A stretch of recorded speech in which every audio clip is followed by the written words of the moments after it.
Și sunt aproape 23 de milioane. Dă cineva 25 de milioane, mâine o dau. Adică vreau să-mi scot banii. O să spuneți cui.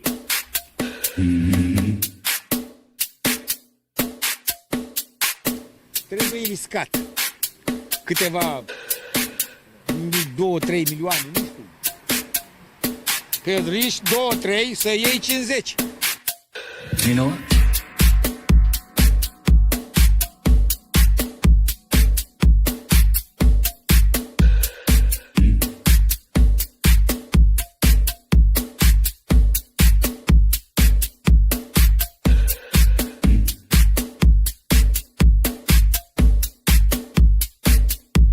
Eu am trecut pe multe bombe, gloanțe, mitraliere, toate am trecut, bombe atomice, le-am trecut și eu sunt viu. I'm not leaving.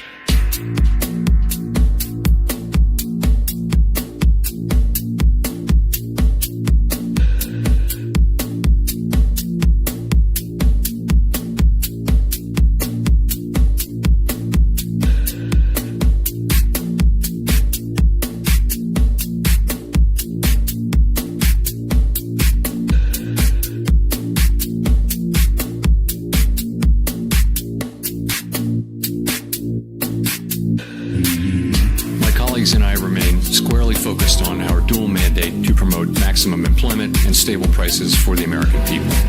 Today, the FOMC decided to leave our policy interest rate unchanged and to continue to reduce our securities holdings, though at a slower pace. Our restrictive stance of monetary policy has been putting downward pressure on economic activity and inflation, and the risks to achieving our employment and inflation goals have moved toward better balance over the past year. Again, I implore you to remember, fuck your puts, fuck your calls. Jay Powell has you by the balls. God bless my money printer. They're eating the dogs, the people that came in. They're eating the cats. Springfield, they're eating the dogs, the people that came in. It's the people that came in. They're eating the dogs, the people that came in. They're eating the cats. They're eating, You know, they're eating the pets. I'm not leaving. I'm not leaving. This is, I think, one of the reasons. I'm not fucking leaving. You know, Good thing to say for a city manager. It's not fast.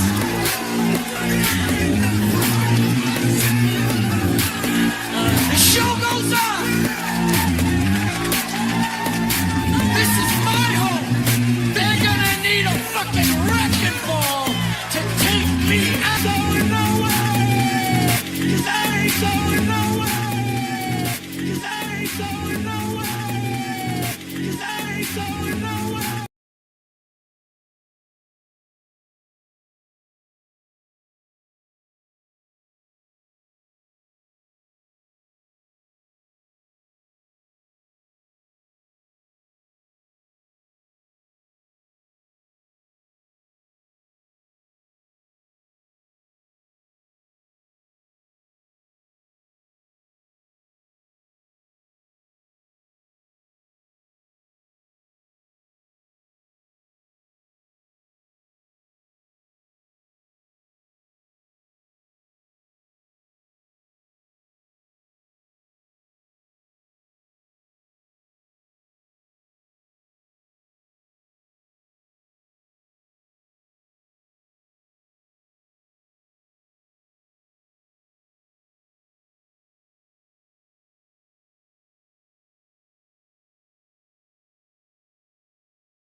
Boom, baby! Suntem live seara de cripto, episodul 84 din sezonul 7 magie, vrăjitorie. Donald Trump este pe datorie. Primul live în care Donald Trump este oficial președintele Statelor Unite ale Americii. Bine, rău, vom discuta în acest video. Desigur, vom discuta despre piețele financiare, vom discuta despre cripto, impactul asupra cripto, deoarece va fi, din punctul meu de vedere, un impact major pe care Donald Trump îl va avea. Apropo, Donald Trump și-a listat un meme coin. Da, el personal și-a listat acest meme coin, desigur cu ajutorul unei echipe, dar este al lui. Acel meme coin se numește Trump, care s-a dus la o capitalizare foarte, foarte mare, undeva aproape de 10 miliarde de dolari în capitalizare, da? Ceea ce este extraordinar din punct de vedere al vizibilității pe care criptomonedele vor avea în următorii 4 ani de zile.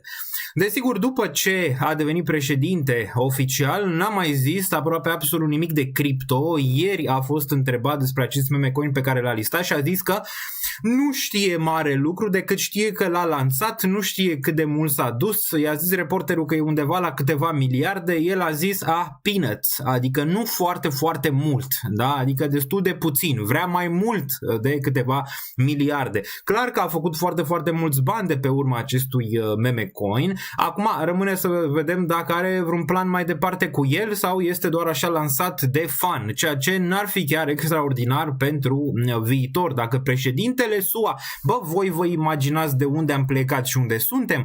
Am plecat ca o narrativă, să zicem așa, descentralizării pe care nimeni nu înțelegea, acest cypherpunk, acest bitcoin, aceste monede virtuale, digitale pe care nimeni nu le voia și nimeni nu le înțelegea, la președintele Statelor Unite, cea mai puternică țară de pe planetă, să-și lanseze o monedă. Adică am ajuns aproape din nimic aici, ok? Desigur o să discutăm și lucrurile pozitive și lucrurile negative, dar după cum le văd eu, sunt mai multe lucruri pozitive decât negative, deoarece vizibilitatea pentru cripto în perioada viitoare va fi excelentă, iar toate proiectele astea care au construit în ultimii ani de zile au în sfârșit șansa să arate ce pot face sau ce nu pot face.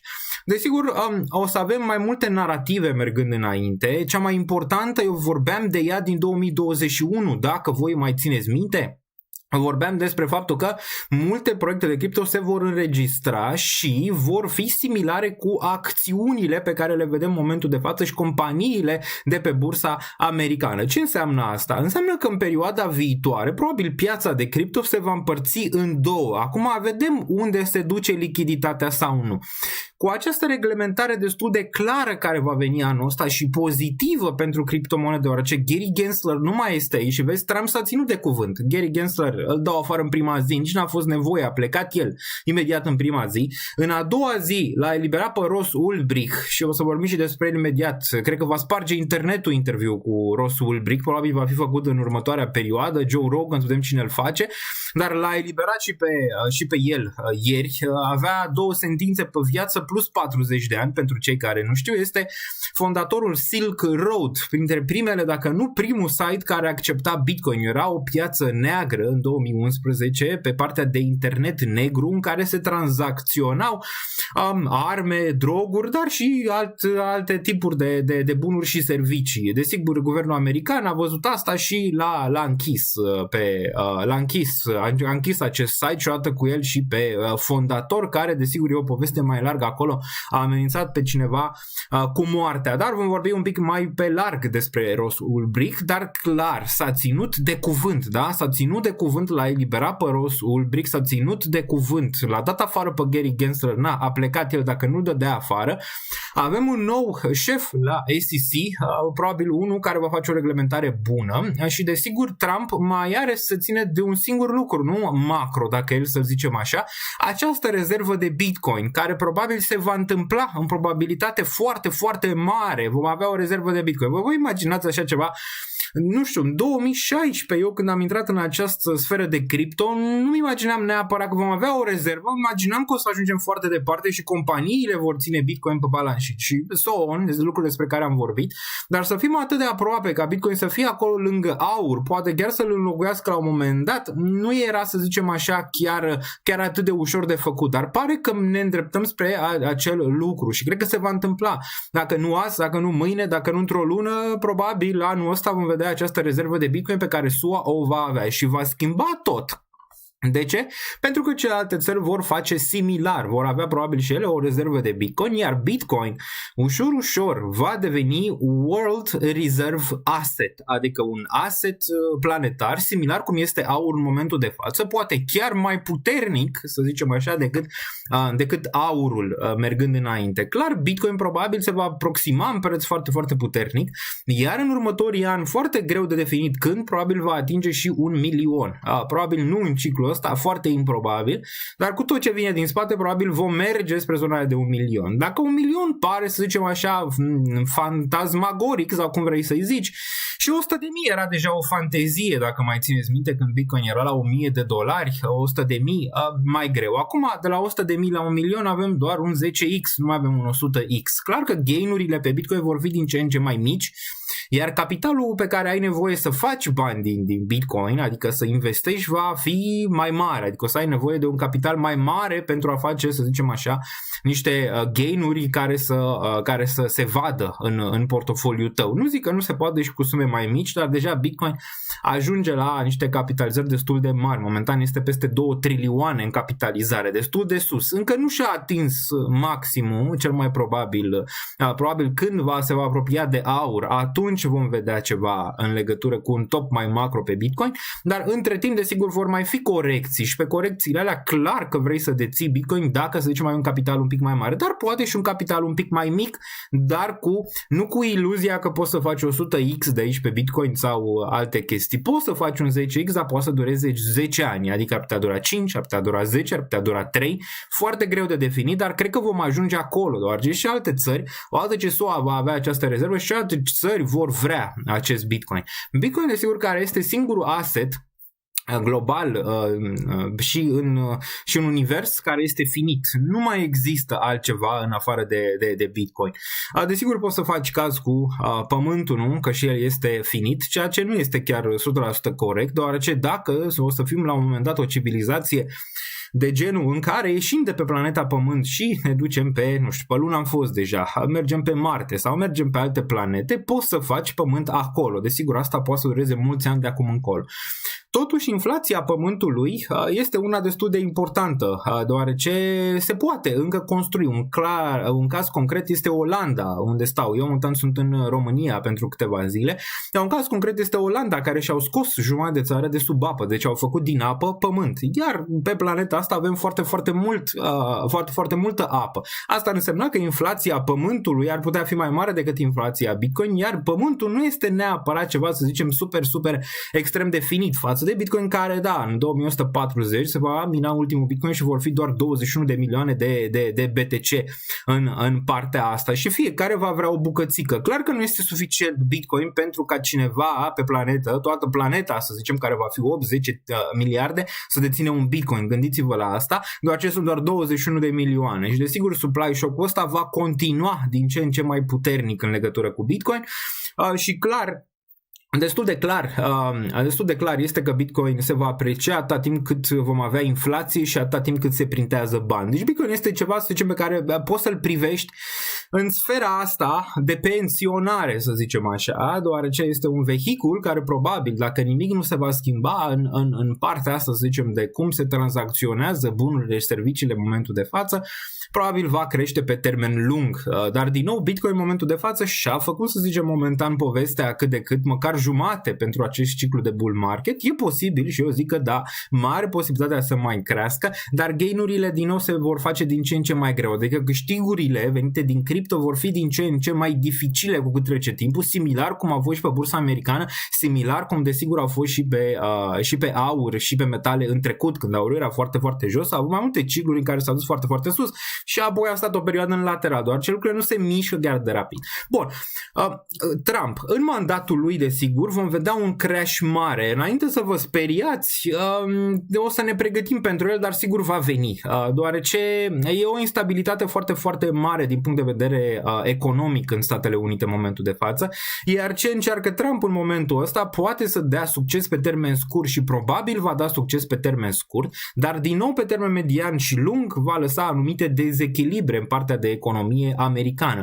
Nu vă gândiți că dacă Trump zice vreau să iau Canada, canadienii vin și îi dau Canada pe tavă, sau dacă zice el, nu știu, facem din Golful Mexic Golful SUA, aia vor zice da imediat, sau dacă vor trimite înapoi toți imigranții, va fi bine pentru SUA și vor munci americani. În niciun caz, sunt niște chestii pe care poate să le facă pe termen scurt și pot avea rezultat, să zicem așa, iar acest departament Doge pe care îl face Elon Musk, în care vrea să dea afară foarte multe lucruri inutile din guvernul american, din nou, să zicem, va duce la partea aia de șomaj, pe care, desigur, o așteptăm cât de cât să crească în perioada viitoare și probabil va crește, nu? Din treaba asta. În treaba asta, dezechilibrele vor fi și mai mari. Dar, între timp, cred că nu vom atinge acea parte, să zicem așa, de crash economic, deoarece Trump face și pe cealaltă parte lucruri bune. Taie din taxe, ceea ce e foarte important, taie din reglementare, ceea ce e foarte important. E visul oricărui CEO. Deci visul oricărui CEO să ai mai puțină reglementare, să ai mai puține taxe și să poți să construiești cât vrei tu pe inteligența artificială,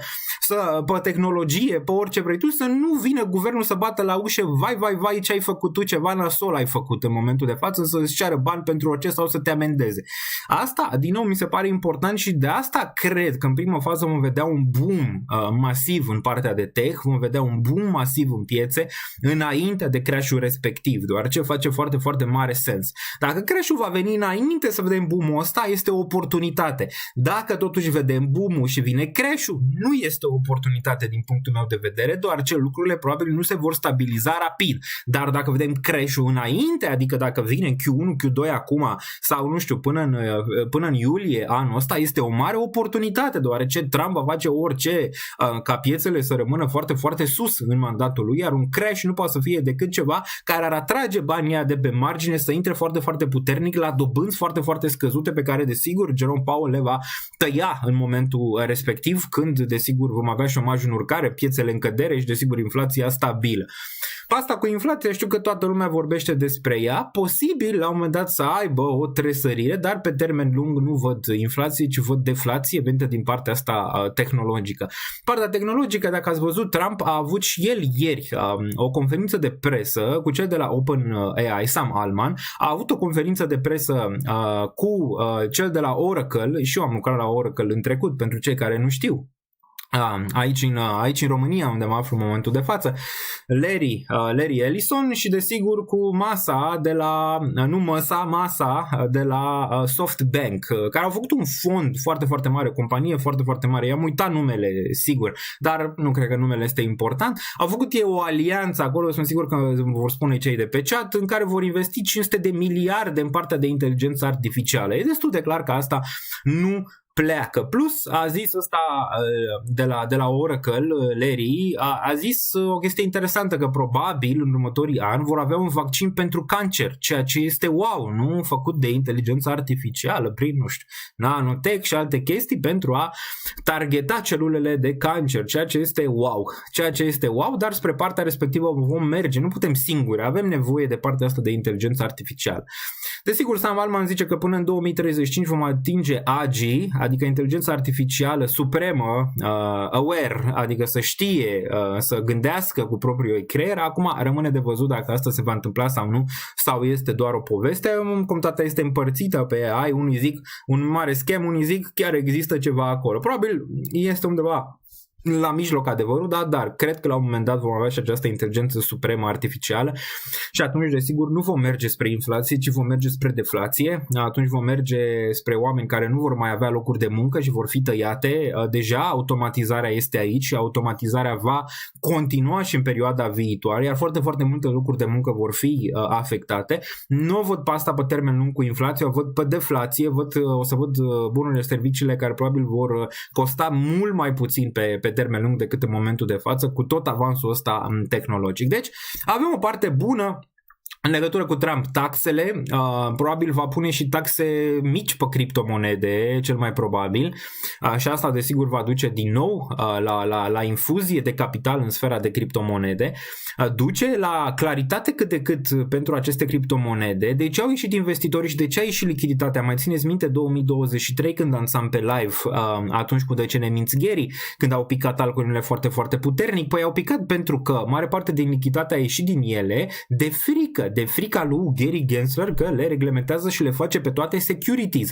Acum, că nu mai îl avem pe Gary Gensler, ar fi foarte, foarte important și cel mai probabil acea lichiditate ușor se va întoarce. Acum, pe toată piața, în niciun caz, vom vedea acum adevărul că are aceste companii de blockchain și aceste criptomonede, trebuie să dovedească. Toți ochii sunt acolo și vor fi în următorii 4 ani, iar în următorii 4 ani aceste companii vor avea șansa lor. Desigur, din toată această poveste vor răsări câteva companii foarte, foarte mari de cripto sau de blockchain, care desigur vor avea și criptomonede, iar acele companii vor fi trilioane, cum v-am mai zis. Care sunt acele companii? Păi putem să le vedem ușor în momentul de față. Una dintre ele fiind Chainlink, de care eu vorbeam foarte, foarte puternic aici. Fondul lui Donald Trump, acum fisul lui Donald Trump, Eric Trump, are un fond, All Liberty, care acumulează în momentul de față criptomonede și a zis că prioritar este Chainlink în momentul de față, este Bitcoin, este ETH, este Ethena, TRX probabil l-a plătit ăsta Justin Sun a plătit și el niște bani acolo ca să facă parte din poveste. Am zis cred că de Ethena și Aave, ok? Deci astea. Le urmărim pe astea deoarece cred că astea se vor înregistra cu SEC-ul, mai ales companiile astea din America, companiile care s-au născut acolo în America, și Solana cel mai probabil se va înregistra. Acum, Solana, din punctul meu de vedere, și o să vorbim și despre drama Ethereum Solana, mai mult Ethereum în momentul de față dramă decât Solana vine puternic din spate, o să abordăm și subiectul ăsta, stați liniștiți, că am și o teorie acolo. Solana, desigur, este mai mult pe partea de casino al cripto în momentul de față. Da? De-aia nu ne poate lua mai nimeni în serios, deoarece avem toate aceste meme coinuri, care unele dintre ele putem să vorbim și de personal tokens, cum zicea Andrei Brătucu pe live-ul de la Bucnici, corect. Personal tokens un pic diferite de aceste meme coinuri, fără niciun fel de utilitate, dar momentan sunt ambele în sfera asta de meme-uri, să zicem așa. Dar Solana e mai mult privită pe partea aia de casino și nu știu dacă va ieși vreodată. Clar are un use case-ul ei, partea de casino, pe partea de speculă masivă, dar trebuie să ieși totuși din zona aia. Piața nu va rămâne doar în zona de speculă, iar în următorii 4 ani vom vedea delimitări clare. Iar aceste companii se vor înregistra. Unele se vor înregistra cu SEC, unele nu se vor înregistra cu SEC. Dar alea care nu se înregistrează nu cred că vor fi neapărat ilegale, dar nu vor avea parte de atât de multă lichiditate cum poate vor avea astea care se înregistrează acum. Vă ziceam din 2021 că probabil acolo vom ajunge, vom avea un Polkadot, vom avea o Solana, vom avea un Link care probabil vor raporta la SEC și tu vei vedea ce a făcut acel proiect în trimestrul precedent, cum vezi acum la acțiuni. Și va fi foarte, foarte mare claritate și foarte bună claritate, cel mai probabil. Dar aceste companii probabil vor ajunge la trilioane capitalizare. Imaginează că până acum ai investitorii din bursă, ai investitorii un pic care sunt, băi, nu pot să investesc în asta, nu știu ce e, nu e reglementată, nu e nimic, ce e criptomonedă, ce e acțiune, ce, nu știu, îmi bag eu capitalul în așa ceva, nu. Acum, având claritate, având înregistrarea cu SEC, având toate astea, imaginează cât capital ar putea intra în partea asta de cripto, mai ales în criptomonedele alea care probabil se vor înregistra cu SEC. Foarte mult, foarte, foarte mult capital. Asta nu înseamnă că cele care nu se înregistrează nu pot performa foarte, foarte bine, deoarece or să fie tranzacționate în continuare probabil pe Binance sau dacă nu pe DEX-uri. E important deci chestia asta cu Hyperliquid, cu acest hype. Dacă vă uitați pe CoinMarketCap, căutați hype cu Y, vedeți această îmbinare între DEX și CHEX probabil va fi foarte important. La hype, sincer, mă uit pentru următoarea zonă de bear market sau dacă pică mult acum, doar ce e foarte sus.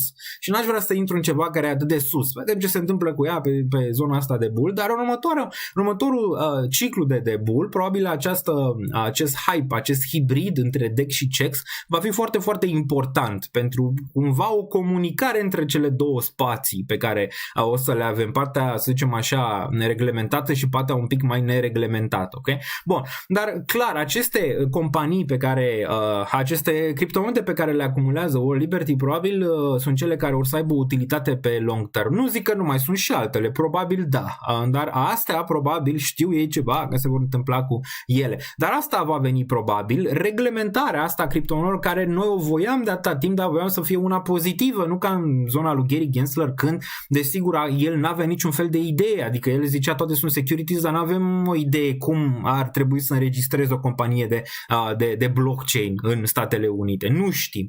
O altă chestie, desigur, va fi mai multă transparență, adică o să vezi mai bine cine a deține moneda, cine a investit în moneda aia și o să poți să-i tragi de mânecă pe ea, știi? Numai că acum în care să zici, ok, cine a făcut criptomoneda, cine a investit în ea, nu știm, habar n-am cine sunt aia. Odată ce vor fi aceste reglementări, va fi trimestrial, să zicem, o raportare în care se vedea, uite, Xulescu, Xulească, fondul ăla dețin atât. Mai multă transparență. Și eu cred că din transparența asta vom ajunge la un fel de personal token mai bun decât ce a lansat acum Donald Trump. Adică imaginați-vă cum ar veni Mr. Beast și ar zice, bă, vreau și eu o criptomonedă, ok? Care-i problema? Eu de ce nu lansez o criptomonedă de genul ăsta, nu? Pentru comunitate? Vă zic imediat de ce nu o lansez momentan. Deoarece sunt chestii, să zicem acolo, care încă nu sunt prea clare. Dar când vei avea claritatea respectivă, o să o poți să faci. Vine Mr. Beast, vine Shelly, vin eu, vin alții. Dacă eu aș lansa acum o criptomonedă, ar fi destul de mulți boți care ar încerca să fure supply-ul în primele secunde. Acum, dacă ar ști, asta ar fi prima teorie. A doua teorie, că poate sunt insider, poate eu îi zic lui ăla, bă, lansez monedă. Și ea stau și o cumpără înainte, imediat, știi? Și cumpără supply-ul, înainte ca voi să aveți posibilitatea să o faceți în mod natural, ok? Ceea ce asta este foarte nociv, deoarece unii acaparează supply foarte, foarte tare, iar alții intră foarte sus, cum a fost și cu Trump. Același lucru. Mulți știau că se lansează, au cumpărat la câțiva cenți unul dintre ei, insider traderi, care au cumpărat trading în zona respectivă și au dat dump din zona aia de 70, 60 și tot așa mai departe și au făcut foarte, foarte mulți bani, ok?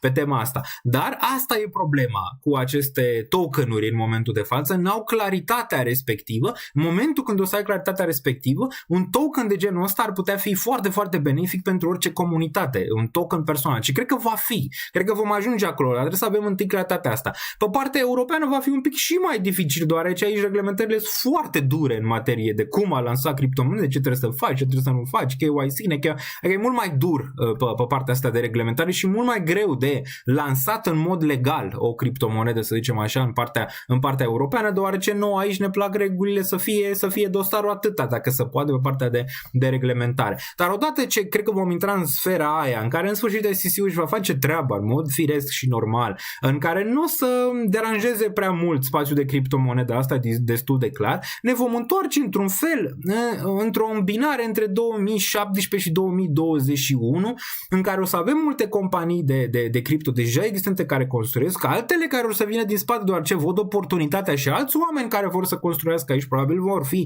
din ce în ce mai mulți, reglementarea aproape de zero, care ar duce desigur la ceva foarte, foarte benefic. Desigur, între toate astea vom avea și multe schemuri, nu? Deoarece știm foarte bine, odată ce nu ai o reglementare, să zicem, foarte, foarte dură, unii pot să ia legile astea și să le interpreteze cum vor ei și să ai schemuri. Cred că da, cred că vor mai fi schemuri, iar schemurile alea probabil vor rula foarte bine, deoarece așa se întâmplă. Uite la Terra Luna, uite la BitConnect sau la altele din trecut. Clar, o să fie și partea asta, să zicem așa, dar clar că noi ne întorcem acum într-un 2016-2017 în ICO mania, în care fiecare își făcea ICO-ul lui fără niciun fel de problemă, nu era niciun fel de reglementare, fiecare își lansa, punea 2 rânduri, asta este white paper-ul meu și a făcea, nu știu, 100 de ETH, 200 de ETH, adică milioane de dolari doar pe o singură idee. Probabil ne vom întoarce în sfera respectivă, dar totuși între toate astea vom avea și această portiță de reglementare în care multe proiecte se vor înregistra. Net pozitiv pe termen scurt, median. în ceea ce privește cripto. Pe termen lung, adică ce vine după Trump? Păi, cred că ăsta e ultimul ciclu de genul ăsta, oricum el este un pic schimbat, după cum ați văzut, în care n-am mai avut acel altcoin season masiv. El nici nu poate să întâmple pentru toată piața, asta e destul de clar, probabil se va întâmpla, multe criptomonede vor urca foarte, foarte puternic, dar nu toate, deoarece nu poți, sunt prea multe, nu știu, 200.000, 100.000, eu știu câte criptomonede sunt, nu poate să urce toate, dar cele importante probabil vor urca. Ok.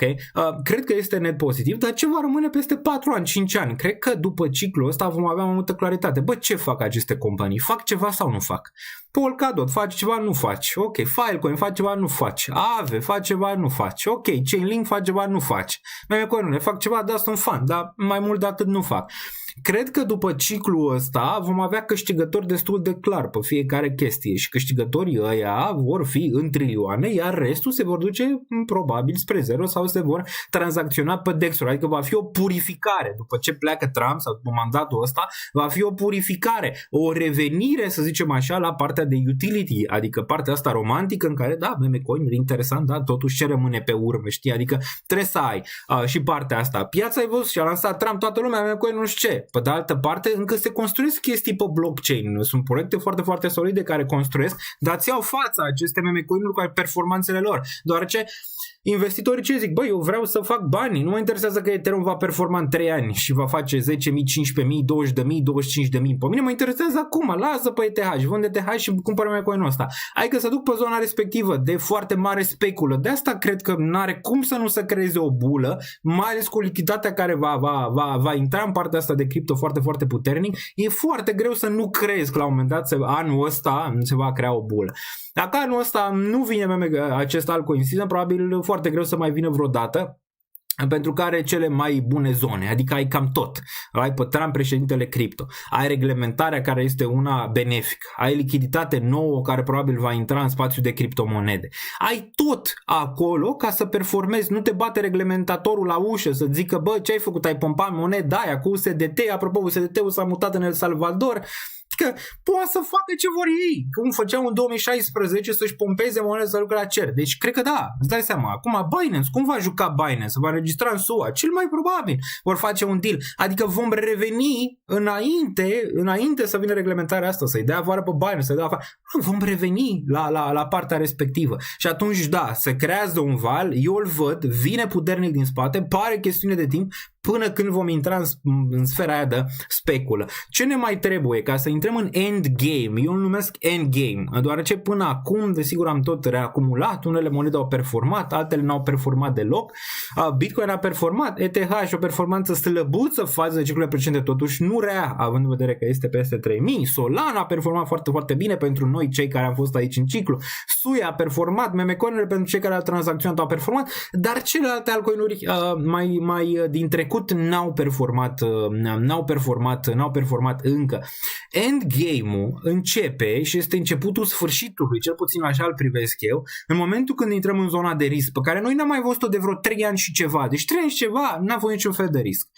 Endgame-ul va începe, desigur, când dobânzile vor mai pica, când șomajul va urca, când vom avea din nou riscul întorcându-se în piețe, și aici vorbim despre scenarii imediat, cum s-ar putea întâmpla treaba asta, și atunci Ethereum ar putea face all-time high. Știu că mulți dintre voi urâți Ethereum, dar fără Ethereum la all-time high nu o să pupăm altcoin season, e destul de clar în momentul de față că nu o să pupăm altcoin season, deoarece Ethereum este indexul de risc din piața de cripto. Ăla este, momentan nu e. Momentan este la un nivel scăzut, poate încearcă momentan să urce spre median, dar atât, nimic mai mult, ok? Nimic mai mult. Când Ethereum va urca, va sparge 4.000, 4.500, 5.000, atunci începe endgame-ul. De-abia atunci.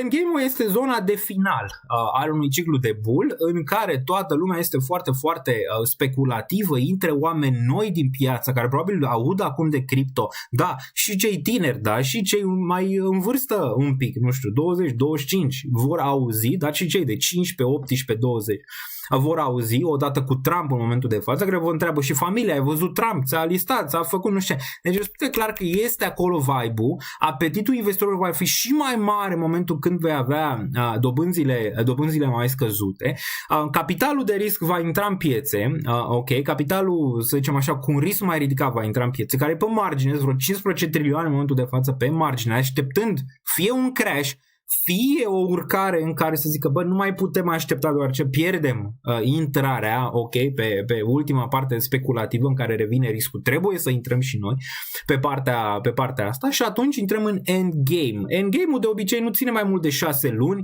până la un crash destul de important, ok? Deci, de îndată ce Ethereum va face all-time high, dobânzile vor pica, iar șomajul va urca peste 4,5% și o să vedem ultimul leg up pe piețe, intrăm în endgame. Și în endgame, desigur, trebuie să îți protejezi capitalul, deoarece da, cred că va fi minim, dacă nu poate mai multe, crash-uri mari în acest mandat al lui Trump, deoarece e cam inevitabil, bagă bețe peste tot, când bagi bățul, știi?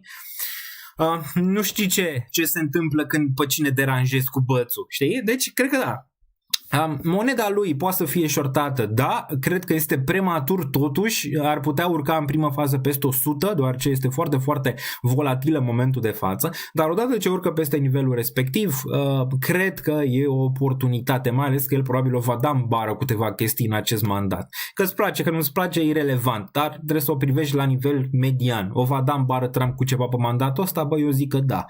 Speech-ul lui a fost bun în prima fază, acum rămâne de văzut ce face. O să vorbim și despre ce ordine executive a semnat, doar a semnat destul de multe, inclusiv l-a eliberat pe fondatorul Silk Road, cum am zis mai devreme, care are foarte mult Bitcoin în momentul de față, cu toate că guvernul SUA a sequestrat o parte din Bitcoin, tot mai are câteva sute de milioane, cel mai probabil are în Bitcoin în momentul de față, și desigur a semnat ordine executive în legătură cu imigranții.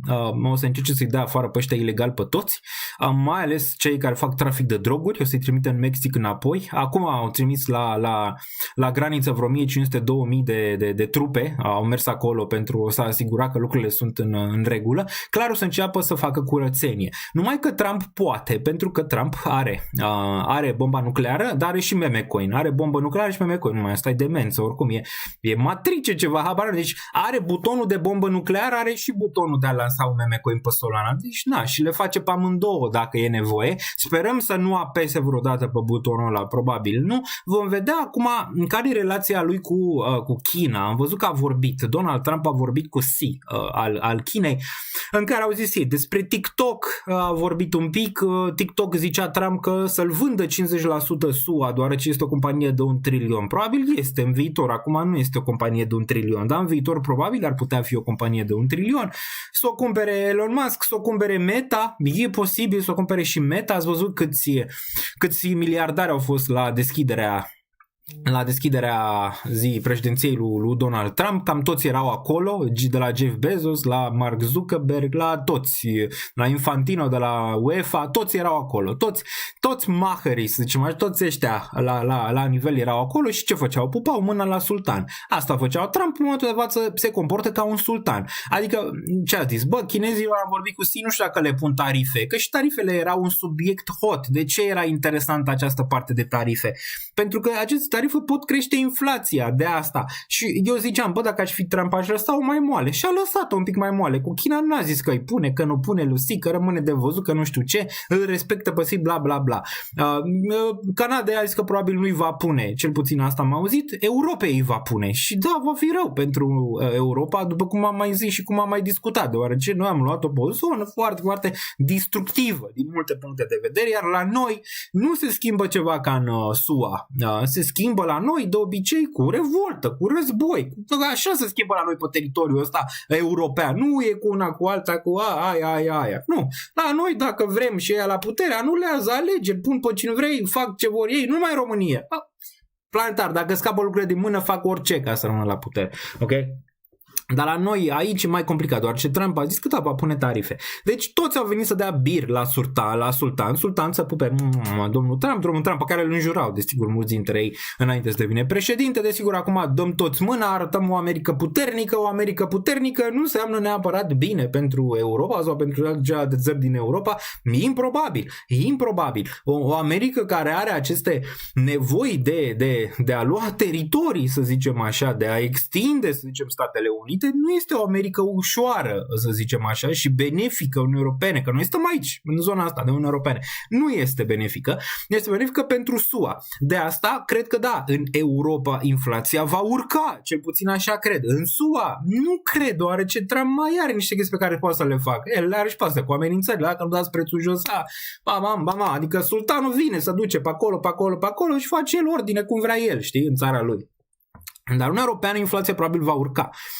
Cu aceste tarife, desigur, vor face prețurile și mai ridicate, inclusiv în România. Dacă vă place, să zicem așa, Trump că pune tarife Europei, nu cred că o să vă mai placă în câteva luni sau în câțiva ani, deoarece prețurile o să fie și mai mari, inflația o să fie și mai mare, iar traiul o să fie și mai greu, iar munca o să fie și mai grea. Okay? Deci nu vrem neapărat ca Trump să pună tarife europene, ci vrem lideri care poată să discute cu Donald Trump, să zică, hai să ne înțelegem într-un fel. Bun, deci asta face. Se duce, bagă bățul peste tot. A vorbit desigur cu Xi, care pare că se înțelege destul de bine cu președintele Chinei. Chinezii sunt foarte, foarte mulți, asta e destul de clar. Ei au avut o relație și bună și rea, dar cred că în final se vor înțelege destul de bine China cu Statele Unite. Mai e partea Rusiei. Rusia, care în momentul de față, ai văzut că Trump nu s-a dus să vorbească cu Xi în primă fază. Ce a făcut? S-a vorbit cu președintele Franței și a vorbit un pic cu el, doar ce președintele Franței se întâlnise cu Putin în trecut. A vorbit cu Xi, care de fapt el este, să zicem, cel care ar putea să oprească acel război dacă ar vrea, adică Xi al Chinei.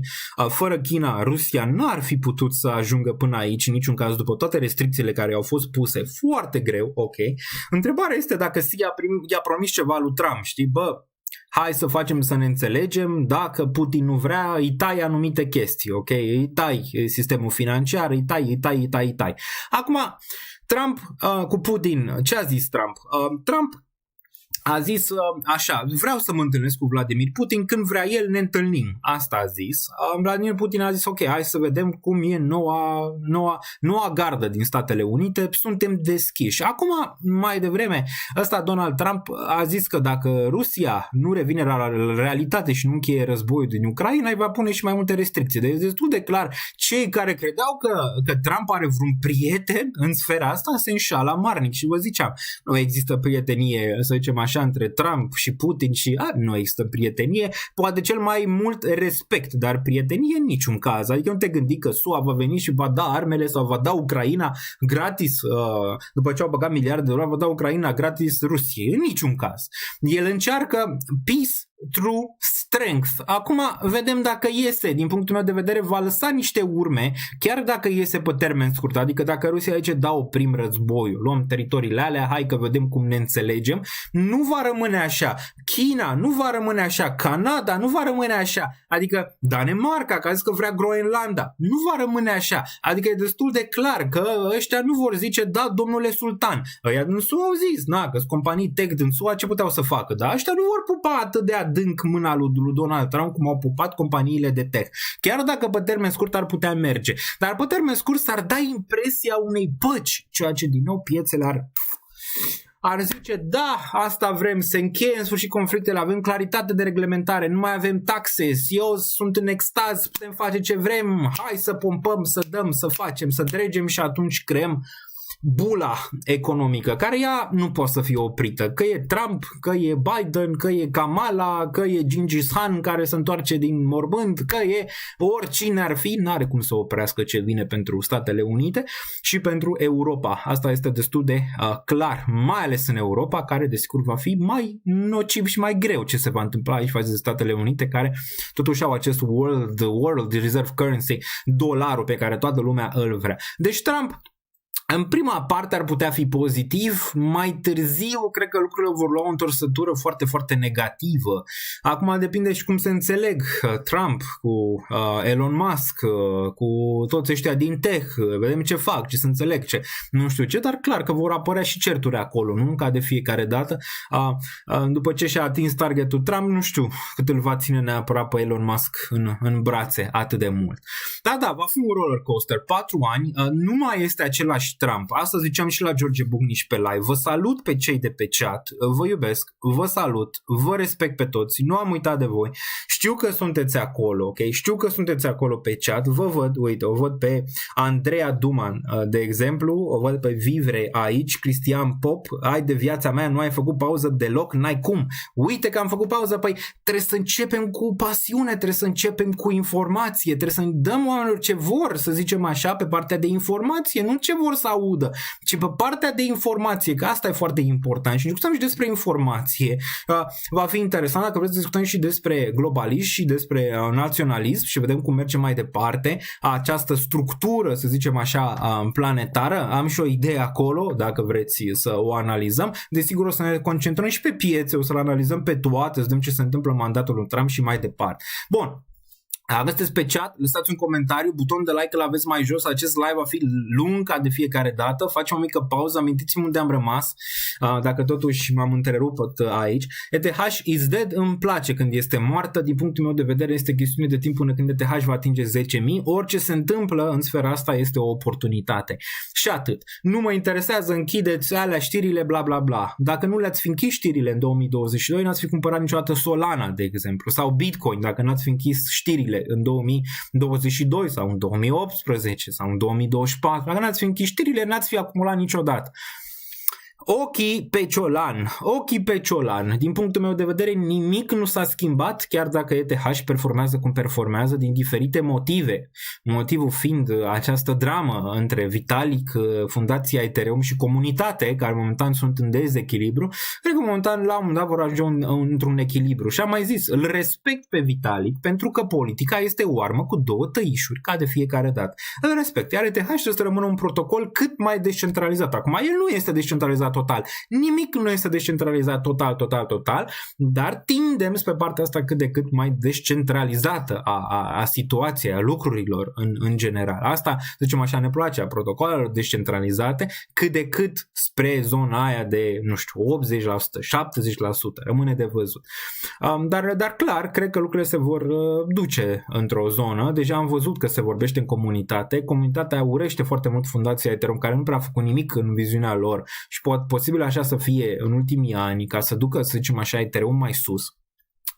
Iar Solana a venit puternic din spate, iar alte Layer 1 au venit puternic din spate, iar Solana, în viziunea multora, poate să aibă acel scenariu al MySpace din 1999 sau Yahoo din 2000, din zona aia de .com bubble. Din punctul meu de vedere, nu este o comparație prea fericită, pentru că Ethereum este la alt nivel, are chestii, construiește, se văd, este acolo, nu e neapărat la fel, dar clar că cei care vin din urmă au o șansă, adică Sui are o șansă, Solana are o șansă, Tia are o șansă, cu toate că mulți cred că o declară moartă de atâta timp. Bă, Tia, mi se pare ce are nevoie piața în momentul de față, chiar dacă poate Tia și Sui, deoarece vezi, Ethereum a dat greș partea asta de a avea scalabilitate, dar și Solana, adică Solana ai văzut ce s-a întâmplat când a avut în sfârșit aceste tranzacții, nu? Că așa vezi chain-ul când merge sau nu merge. Eu nu știu, Solana e în beta în continuare sau e în mainnet? Nu m-am uitat. Nu știu dacă este mainnet în momentul de față, cred că încă este în beta. Solana chiar mai centralizat decât ETH, cu mult, dar momentan n-a ajuns să înțeleagă partea de centralizare, descentralizare. Dar în momentele astea, când se întâmplă probleme, atunci observi anumite probleme pe care rețeaua o are. O Tia ar putea fi excelentă în toată dinamica asta între Ethereum și Solana, un Sui ar putea fi excelent în toată dinamica asta și altceva, nu știu dacă ar mai fi între cele două. Rămâne de văzut. Ai BNB-ul, dar BNB-ul e pe altă parte. Avem 10 Daniel Niță membership. Bum, ca Trump facem dansul Trump. Băi, aud pe unii că sunt obosiți. Doamne, ce obosiți sunt. Nu mai pot să fac aia. Trebuie să mă culc, să dorm 10 ore, să fac nu știu ce. Îi aud pe unii și îl văd pe Trump. Trump la 80 de ani, cât n-ai bare pe mână, bă, el doarme 5-6 ore pe noapte și bea 10 cutii de cola zero, mă, ești nebun? Bine, are și alte chestii și oameni care mai au grijă. Bă, da, dacă ăla poate să ține raliuri de ore, ținea raliuri cum țineam eu live-uri, adică se ducea acolo la raliuri, le zicea la aia, pe treabă acolo, pe sentiment, pe toate alea, bă, ore în șir, se ducea în stat de 80 de ani. Bă, și tu ești obosit, mă. Păi cum să facem, mă, că ești obosit când Trump poate să le facă pe toate astea la 80 de ani? Adică uite tu la el, e un exemplu dacă e să o iei așa, la 80 de ani, să mișcă, faci, te duce, să aia, să nu știu ce. Unde e oboseala? Bun, mai departe, Solana still on beta. Da, Solana asta încă în beta. Doamne ajută. Să fie în mainnet.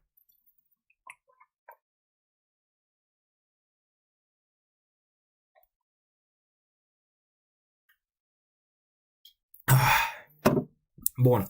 Dacă am avut încredere în tine 3 ani, nu o să mă sucesc acum. Ramona, acum nu trebuie doar să te bazezi pe ce zic eu aici, încrederea. Trebuie să te bazezi și pe ce crezi tu și pe analizele pe care ți le faci tu. Eu pot să greșesc, pot. Că n-am greșit prea mult până acum, s-a întâmplat Bitcoin la 100.000, Solana din bottom și toate astea, nu înseamnă că tot ce am cumpărat eu a performat. De asta e foarte interesant să îți faci o acumulare cât de cât bună a portofoliului, să-ți înțelegi riscul și să înțelegi ce vrei, care sunt gain-urile și să ai desigur aceasta, să nu ai cumva ideea că mamă facem miliarde, milioane sau să privești prea sus. Trebuie să ai o gândire cât de cât echilibrată, să zicem așa. Adică eu pot să greșesc și nu sunt dintre cei care zic că n-au greșit niciodată. Am greșit și în trecut și o să mai greșesc și în viitor, dar rezultatele sunt. Dacă le iei, rezultatele sunt acolo. Rezultate care nu vin peste noapte, ci vin după ore întregi și zilnice, stând pe informații, pe piețe, pe grafice, pe orice. Adică nu vin din neant. Adică există un efort care se face acolo zilnic pentru chestia asta, dar vă apreciez foarte, foarte mult aici în comunitate și comunitatea este excelentă comunitatea asta de criptomonede. Foarte rar găsești o așa comunitate foarte, foarte apropiată, ok? Bun, dar din punctul meu de vedere probabilitatea e mare dacă vorbim de ETH să facă 10.000, chiar peste 10.000 mai devreme sau mai târziu, poate mai devreme decât mai târziu, dar trebuie să vedem ce se întâmplă din partea asta și eu zic că e bună. Ce se întâmplă acum, comunitatea care trage de mână pe Vitalik și pe Fundația Ethereum e foarte bună, deoarece de aici poți să ajungi într-un loc bun, în care Ethereum să se ducă mai aproape de a scala ea decât Layer 2-urile sau Layer 2-urile să aibă taxe, cum a zis Justin Sun, să facă o economie care din nou să fie acolo pentru ETH și pentru token, ca token să aibă o relevanță mai mare. Ceea ce dacă Ethereum nu poate să facă, cine poate să facă dacă nu poate să restructureze toată chestia? Eu zic că poate. Okay? Bun, mai departe, peste o jumătate de oră maxim încep analizele pe cripto. Probabil da, BlackRock bought 600.000 worth of Bitcoin. Da, au cumpărat și ETH și ne uităm imediat. Vedem ce flow-uri au fost pe ETF-uri ieri. Alexandru încă 10 a venit aici, Alexandru cu încă 10. Îi mulțumim lui Alexandru aici. Apropo, dacă vă întrebați, deja am mâncat mici, m-am întrebat să fac și o poză, dar na. Și mai am o surpriză pentru voi, mai ales pentru cei care știu să joace poker sau le place pokerul. Se va întâmpla ceva vineri, ceva care poate, nu știu, crezi că nu se poate întâmpla niciodată, dar o să vă arăt un moment, 2 secunde ca să găsesc aici să vă arăt. Ia stai. Îl puteți privi și voi pe YouTube. Ia stai. Stai așa că trebuie să găsesc imediat. Boomer câteodată. Ia stai. Facem așa. Se vede? Ar trebui să se vadă. Ia vedeți aici. Vineri, 24 ianuarie. Evident, cariera este pe primul plan, pokerul este un hobby. Bursă versus blockchain la masa de poker. Miza supremă, trofeul Black Swan. România eu o consider o țară virgină. Cristian Sima, candidatul surpriză la președinție. Daniel Niță, Crypto Ace, Andrei Brătucu, Cristian Andrei. Sute de premii în chat, alături de Ionel Anton. Vineri, 24 ianuarie, ora 20:30. Trebuie să vezi, doar pe YouTube. Abonează-te acum și intră în Ok, deci vineri. Vineri va fi un turneu de poker inedit. Desigur, o să se doneze toate sumele, adică o să fie ceva caritabil. În niciun caz nu o să fie gen altfel.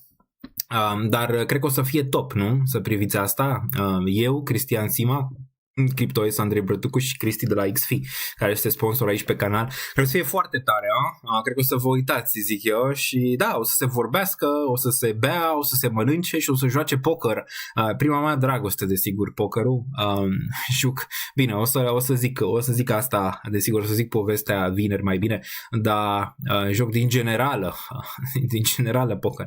Bun, în ultima perioadă nu prea, îți dai seama, în ultimii ani nu prea. Bun, mai departe, îmi place asta. Bun, pe ce canal o să fie? Pe canalul lor, o să fie live pe Black Swan, căutați Black Swan pe YouTube și acolo o să fie. Ok, au mai fost mai multe partide, au fost și cred că Dan Diaconescu și mai mulți au fost în celelalte ediții. În ultima a fost Vântul, nu mai știu cine cu ceva. Da, căutați și Giovanni Becali a fost la un moment dat, deci au fost mai mulți și pe mai multe teme și acum facem și tema de cripto și versus bursă și să vedem ce iese. Bun, dar cred că o să iasă ceva mișto, zic. Bun, vedem cine ia banii cui. Vedem. Bun, cine crezi că va câștiga? Dintre mine, Sima, desigur, pentru un joc îți dai seama, e greu să ai o predicție de genul ăsta, deoarece orice se poate întâmpla într-un singur joc de poker. Dar dintre mine, Sima, CryptoS, care încă este jucător activ, printre cei mai buni de Heads Up, cred că. La Heads Up, nu știu, foarte bun. Joacă foarte, foarte bine. Heads Up desigur încă joacă.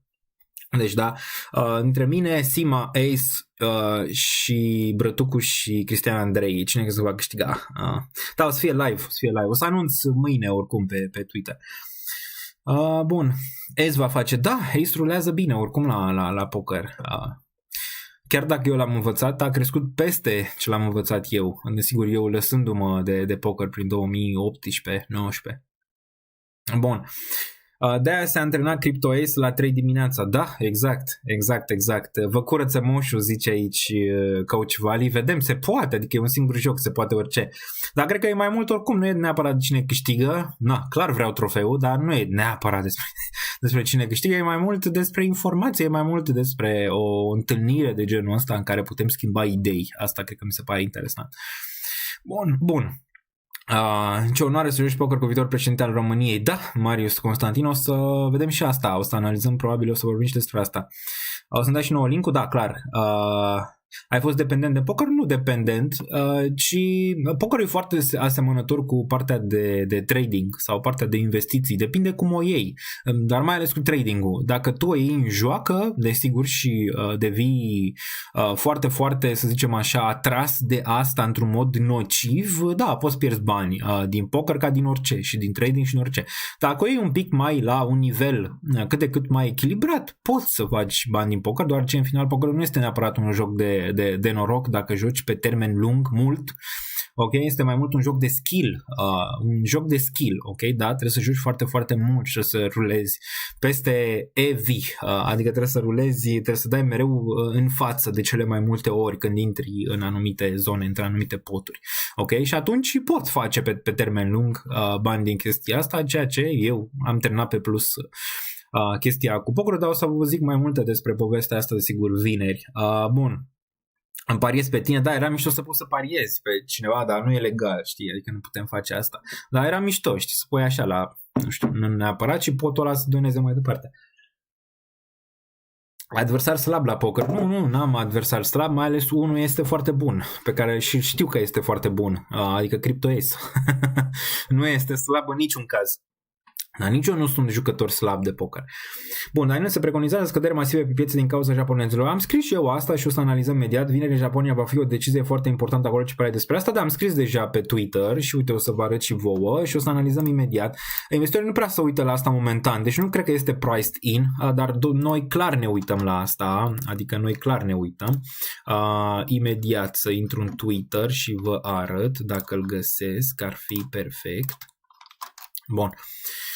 Suntem în Twitter aici, dăm mai jos, o să vorbim și despre Trump și ce a făcut aici și ce a dat pe partea asta de ordine executive imediat și ce a mai zis, o să ne uităm aici imediat, despre interviu cu Ross Ulbricht am zis că vorbim. Bun, săptămâna asta vineri avem un eveniment important în Japonia, decizia pe dobânda de referință. Consensul este că Banca Japoniei ar putea mări rata dobânzii cu 25 de puncte de bază, deoarece după o lungă perioadă inflația revine în Japonia. Asta ar putea avea un impact negativ asupra piețelor, mai ales în paritatea yen-dolar și celebrul carry trade, despre care noi desigur am vorbit. Dacă n-ați fost aici în august anul trecut, a fost o cădere foarte, foarte mare atunci pe piețe, deoarece s-au mărit dobânzile. Va fi de data asta la fel în Japonia, va fi de asta la fel, imediat vorbim. Urmărim vineri până atunci și mâine seara avem live și desigur avem live-ul pe care îl vedem în momentul de față cu toți aici împreună. Dacă ne uităm pe undeva la ora 4 vineri, cred că va fi, nu? Ia să vedem. Da, uite aici, la ora 4 dimineața, BOJ interest rate. Și de când ne trezim deja, probabil o să avem decizia și vedem ce se întâmplă atunci. Acum, nu cred, l-am întrebat și pe Mr. Spread în comentarii, că și lui îi place partea de macro, despre treaba asta cu Japonia, desigur făcându-mi și eu o analiza mea personală, și el a zis că nu vede un impact atât de mare ca în august, ceea ce pot să fiu de acord, pentru că deja atunci era ceva nepregătit. Adică atunci Japonia, Banca Japoniei prin Hueda, care este tizul lui Jerome Powell din Statele Unite, a mărit dobânda fără să anunțe pe nimeni. A zis, mamă, inflația vine peste noi după 30 de ani. Știți foarte bine că Japonia a fost într-o deflație de 30 de ani. Adică ei au avut deflație și n-au avut niciun fel de creștere economică, iar bursa japoneză vai mai ei. Deci asta face inflația, deflația unei țări, ca să înțelegeți, ok? Iar criza din 1928 a fost similară, a fost venită dintr-o deflație. Dar atunci a venit peste noapte ca hoții și a zis mărim dobânda și atunci nu s-a așa, investitorii nu se așteptau, nu s-au poziționat, era acel carry trade, a fost unul foarte important, deoarece ai avut un spike pe yen versus dolar atunci, iar împrumutând foarte mult atunci, la dobânzi foarte scăzute atunci japonezii, pentru a băga în equities în Statele Unite, trebuia să-și vândă asset-urile ca să poată să pună înapoi din banii aia împrumutați. Așa e pe scurt, adică v-am ce înseamnă pe scurt carry trade. Noi am mai vorbit, căutați live-ul cu George Bucnici din trecut și live-urile mele din trecut, din august anul trecut, în care explicam asta, v-am spus așa mai pe scurt. Ok? Și atunci au căzut piețele, ok? Destul de mult în perioada aia. Desigur, Banca Japoniei a zis că intervine și a zis că nu mai ridică dobânda. Acum o ridică din nou, dar data asta este anunțată. Asta înseamnă că investitorii aveau timp, să zicem, și aproximau că se va întâmpla. Deci impactul nu cred că va fi atât de mare, dar cred că va fi. Pentru că mare parte din lume se uită la Trump în momentul ăsta și l-a luat ochii, știi? Dar ceilalți, ce se mai întâmplă cu datele economice? Ce mai vine? Și pare că asta probabil va avea un impact negativ în prima fază, dar în niciun caz nu vom vedea ceva similar cu ce am văzut atunci în august, pe 6 august, când am avut acel crash în care credeam că gata, vine recesiunea. Da, nu cred că o să aibă un impact atât de mare, dar unul negativ ar putea fi. Acum depinde și ce zice Hueda, dacă continuă această urcare pe dobândă sau nu. Deci o urcă pentru că inflația urcă după 30 de ani. Și asta din nou e nociv, face parte din acea zonă de indicatori care ne arată că suntem aproape de o recesiune globală, dar mai ales și în SUA. Aproape nu înseamnă încă endgame-ul. Mare atenție, nu suntem încă acolo din punctul meu de vedere. Mai avem câteva chestii să așeze pentru zona respectivă, ok? Bun, dar da, asta e cu Japonia, urmărim vineri, mărește dobânda cu 25 de puncte de bază, asta e preconizarea, vedem dacă o mărește acum, dacă nu, ar fi foarte pozitiv dacă n-ar mări dobânda, ok, doar ce paritatea între yen și dolar rămâne cât de cât ok în momentul ăla și atunci mergem mai departe, dar pe urmă, ce fac japonezii cu inflația, știi? Asta e problema și acele împrumuturi la dobânzi mici e, da, vezi, și în SUA, chiar dacă era la 0, tot a urcat-o la 4,5 pentru că inflația e nocivă pentru orice economie, pentru cetățean. Alexandru, much love, man, încă 10, mersi. Lăsați comentarii aici și nu uitați like-ul, dacă vreți să duceți live-ul ăsta sus pe algo, live-ul ăsta masiv, aici aveți butonul, uite-l aici, Aveți butonul aici, bam, apăsați, aveți desigur aici aveți aici toate linkurile de la Patreon, vă puteți înscrie, aveți aici portofolii, cripto, acțiuni, toate cele, 1 la 1, tot, puteți da și cadouri la prieteni, toate cele, aveți și pinned sus, aveți NordVPN-ul, desigur aici până la 72% reducere, aveți XFI-ul, aveți Lanță.ro, aveți ETF-uri pe eToro și acțiuni pe eToro, aici și cine ar sta la reducere la Crypto Expo 2-3 martie, ne vedem acolo, o să fie nebunie, Daniel 50 o să fiu și speaker. Ledger, Trezor, toate astea le aveți aici în descriere și like-ul de rigoare, nu știu câte s-au strâns, imediat ne uităm și imediat intrăm în pâine, cum s-ar zice. Intrăm în pâine, 700. V-a fost dor, nu-i așa? V-a fost sau nu v-a fost dor? Asta e întrebarea. Bun. Încă 10 Daniel să membership aici de la Alexandru, you are the one. You are the one, facem dansul lui Donald. Vrem să-l vedem pe Donald? Imediat vorbim și despre Donald, ne uităm imediat, nu mai am apă aici, trebuie să facem rost de apă neapărat. Bun. Cum vedeți voi mandatul lui Trump? Poate facem un pool aici, pe care vrem să-l facem, avem câteva de făcut. Un ar fi dacă ați cumpăra Niță. Ați cumpăra tokenul Niță? Da sau nu? Pentru că da, ar putea fi interesant pentru comunitate, dar nu listat în orice fel. Adică nu listat în felul în care unii să profită de alții, că atunci nu este chiar extraordinar.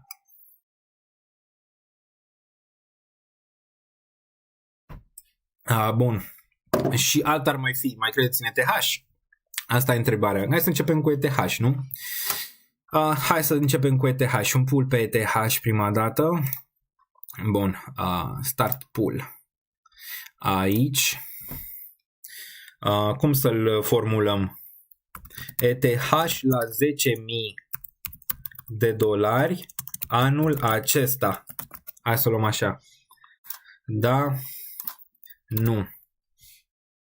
Bun. Păi cred că o monedă ca Nița ar avea mai multă utilitate ca 99% din spațiul de monede din cripto, dacă e să o luăm așa. Bun. La ala cu Bucnici nici nu m-am uitat. Ok, văd că multă lume nu l-are la suflet pe George Bucnici, dar din nou, îmi mențin ideea, nu cred că este rău intenționat overall, adică și mă pricep la oameni în general. Bun. Stilul Hacktua. Nu o să fie stilul Hacktua în niciun caz. Bun.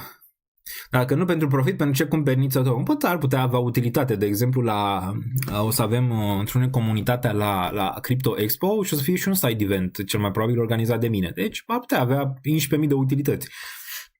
Acel token, aș putea pune o parte din ce fac aici, ce creez, aș putea pune în partea de token, adică ar avea foarte multe utilități, să zicem așa, prin care comunitatea ar putea primi ceva înapoi. Din că utilitatea ar avea, zic. Bun, hai să vedem ce se întâmplă aici cu acest pool. Mai atinge ETH 10.000 anul ăsta? Da, nu. Da, deci dacă votați da, probabil nu va atinge anul ăsta 10.000.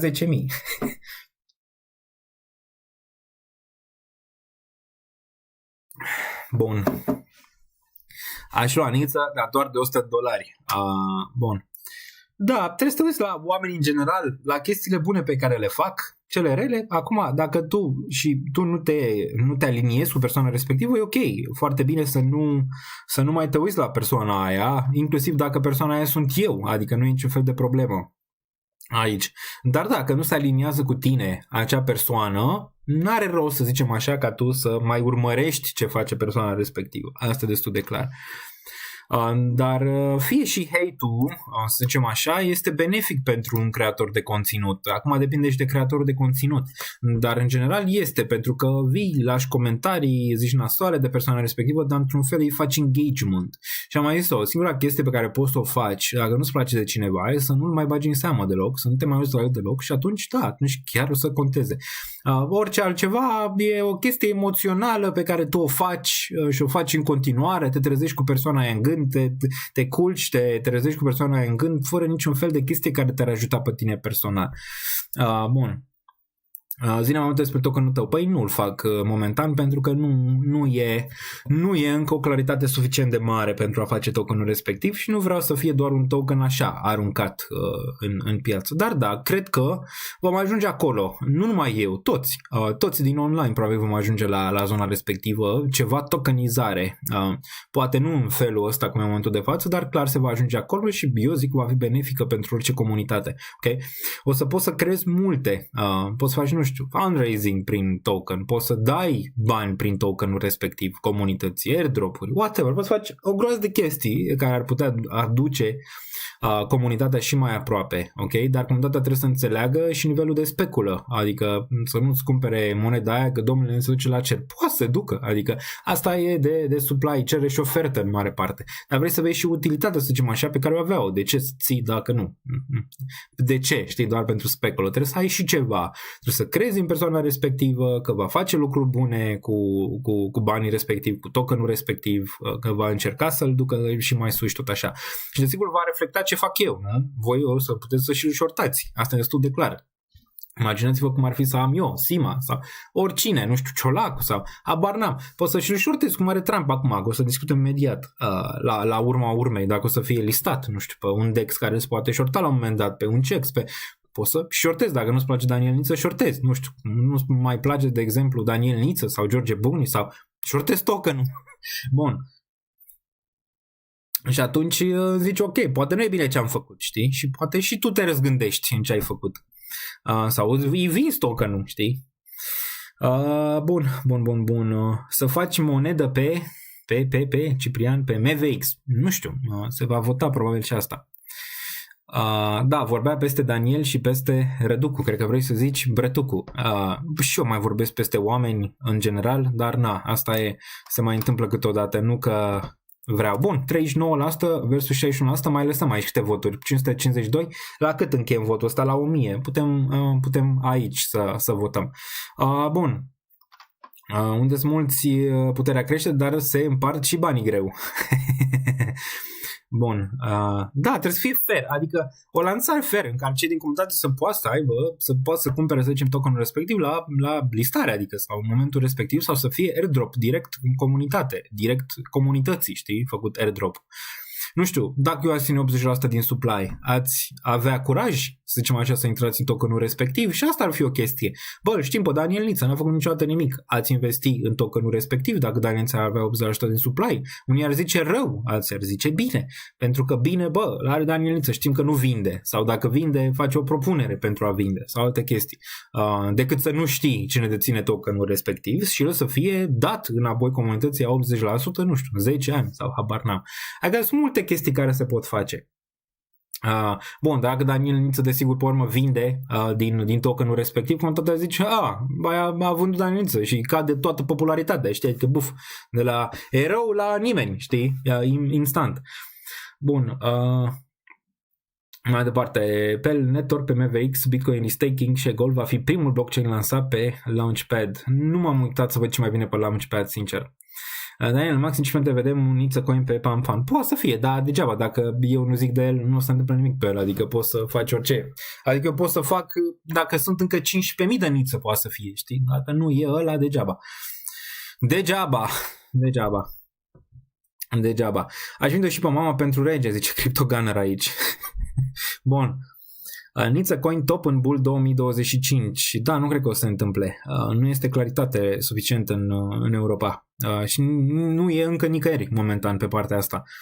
Este cam periculos ca cineva să aibă peste 10% într-o monedă, părerea mea. Depinde cine e persoana aia care deține. De exemplu, uite, BNB-ul a picat? Nu. Cine deține mare parte din monedă? Păi Binance-ul. A vândut Binance-ul? Nu. Până acum așa a performat excelent. Nu înseamnă că dacă moneda aia o deține cineva, da, este o monedă centralizată dacă e să o luăm așa în sfera respectivă. Dar poate, centralizarea nu este neapărat rea în felul ăsta, doar ce oamenii toate nici nu știu, știi? Adică, vreau să o vând, să scap de aia, să papa la revedere. Și atunci n-ai cum să ai growth pe chestia aia. Ok, că asta e și povestea cu Vitalik, care a zis că eu o să tai și eu să sponsor de acum încolo la fundația Ethereum și mulți au zis unde e descentralizarea. Mă, nu există total descentralizare, adică ea nu există și când există, ați văzut ce s-a întâmplat. De exemplu, cazul ăsta cu acea rețea de socializare în care am farmat și eu tokenul, Frentech. Frentech a dat tot tokenul în piață. Ce s-a întâmplat? Ia zi.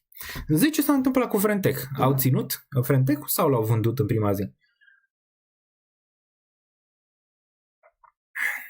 Nici în top 100 pe CoinMarket, nici lângă Trump, asta zic, acolo. Bun. Mai departe, părere despre piața imobiliară din România. Va crește.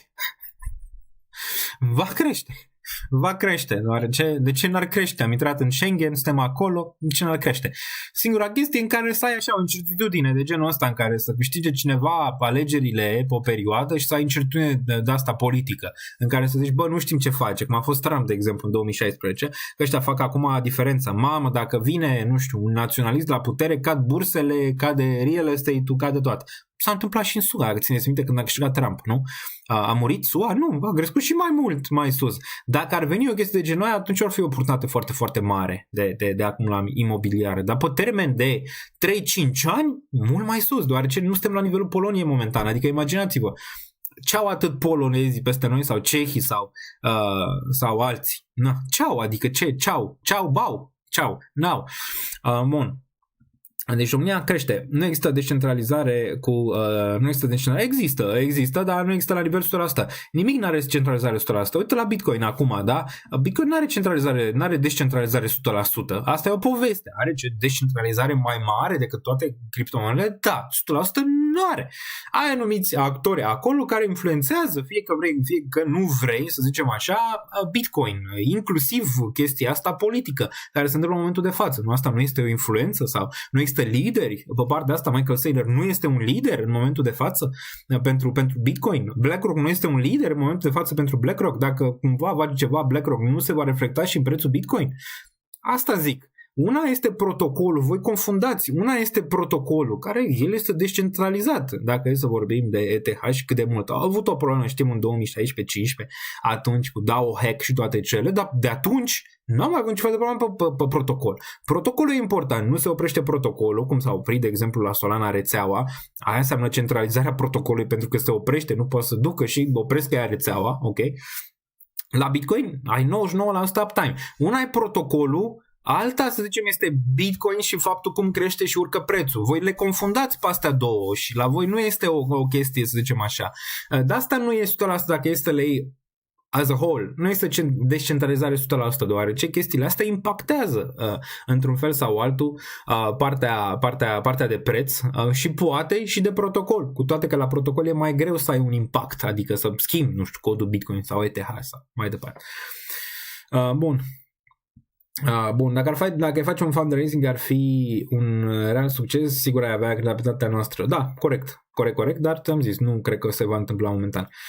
Bun, dar votăm imediat și asta, să fie acolo, să o luăm în calcul dacă se va întâmpla la un moment dat, să avem o claritate, adică să știm cine investește în el, să fie claritate, știi? Adică claritate, să știm care sunt investitorii, să știm portofele, Daniel, să le știți, adică le știți, le urmăriți. Daniel are portofele astea, uite, bam, și deține atât din token. A vândut ieri, alaltăieri, azi, n-a vândut în ultimii 5 ani, le puteți vedea acolo, adică să ai claritatea respectivă.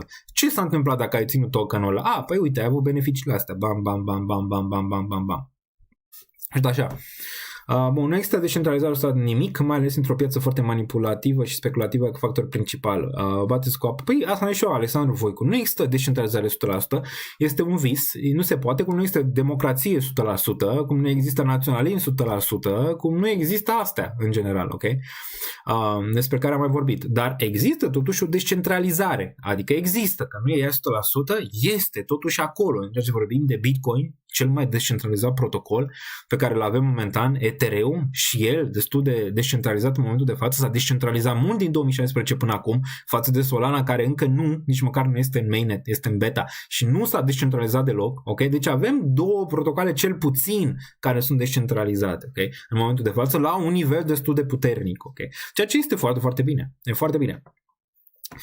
Mai crește Trump, am un lung. Ne uităm. Tax zero pe cripto în SUA de lege Trump.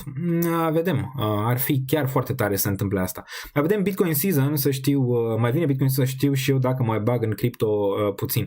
Păi Bitcoin Season e deja, la ce te referi? Că dominanța e la 58%, adică dacă mai crește Bitcoin, ai avut posibilitatea să intri în 20.000, 30.000, 40.000, 50.000, 60.000, acum e 100. Riscul e mult mai mare acum. Adică e mult mai mare față de când eram în zonele respective. Chiar dacă eu consider că merge mai sus de aici pe Bitcoin, ai toate pârghile, poate să se întâmple vorbind de scenariile alea. Cum intră banii ăia mari, care sunt în momentul de față mulți pe margine, 15 trilioane, numai Buffett are 277 de trilioane. Sunt două scenarii în care intră. Un crash mare în prima parte a anului, ceea ce nu văd momentan, dar cine știe ce mai face Trump și ce mai inventează și ce se mai întâmplă cu inflația în prima parte a anului.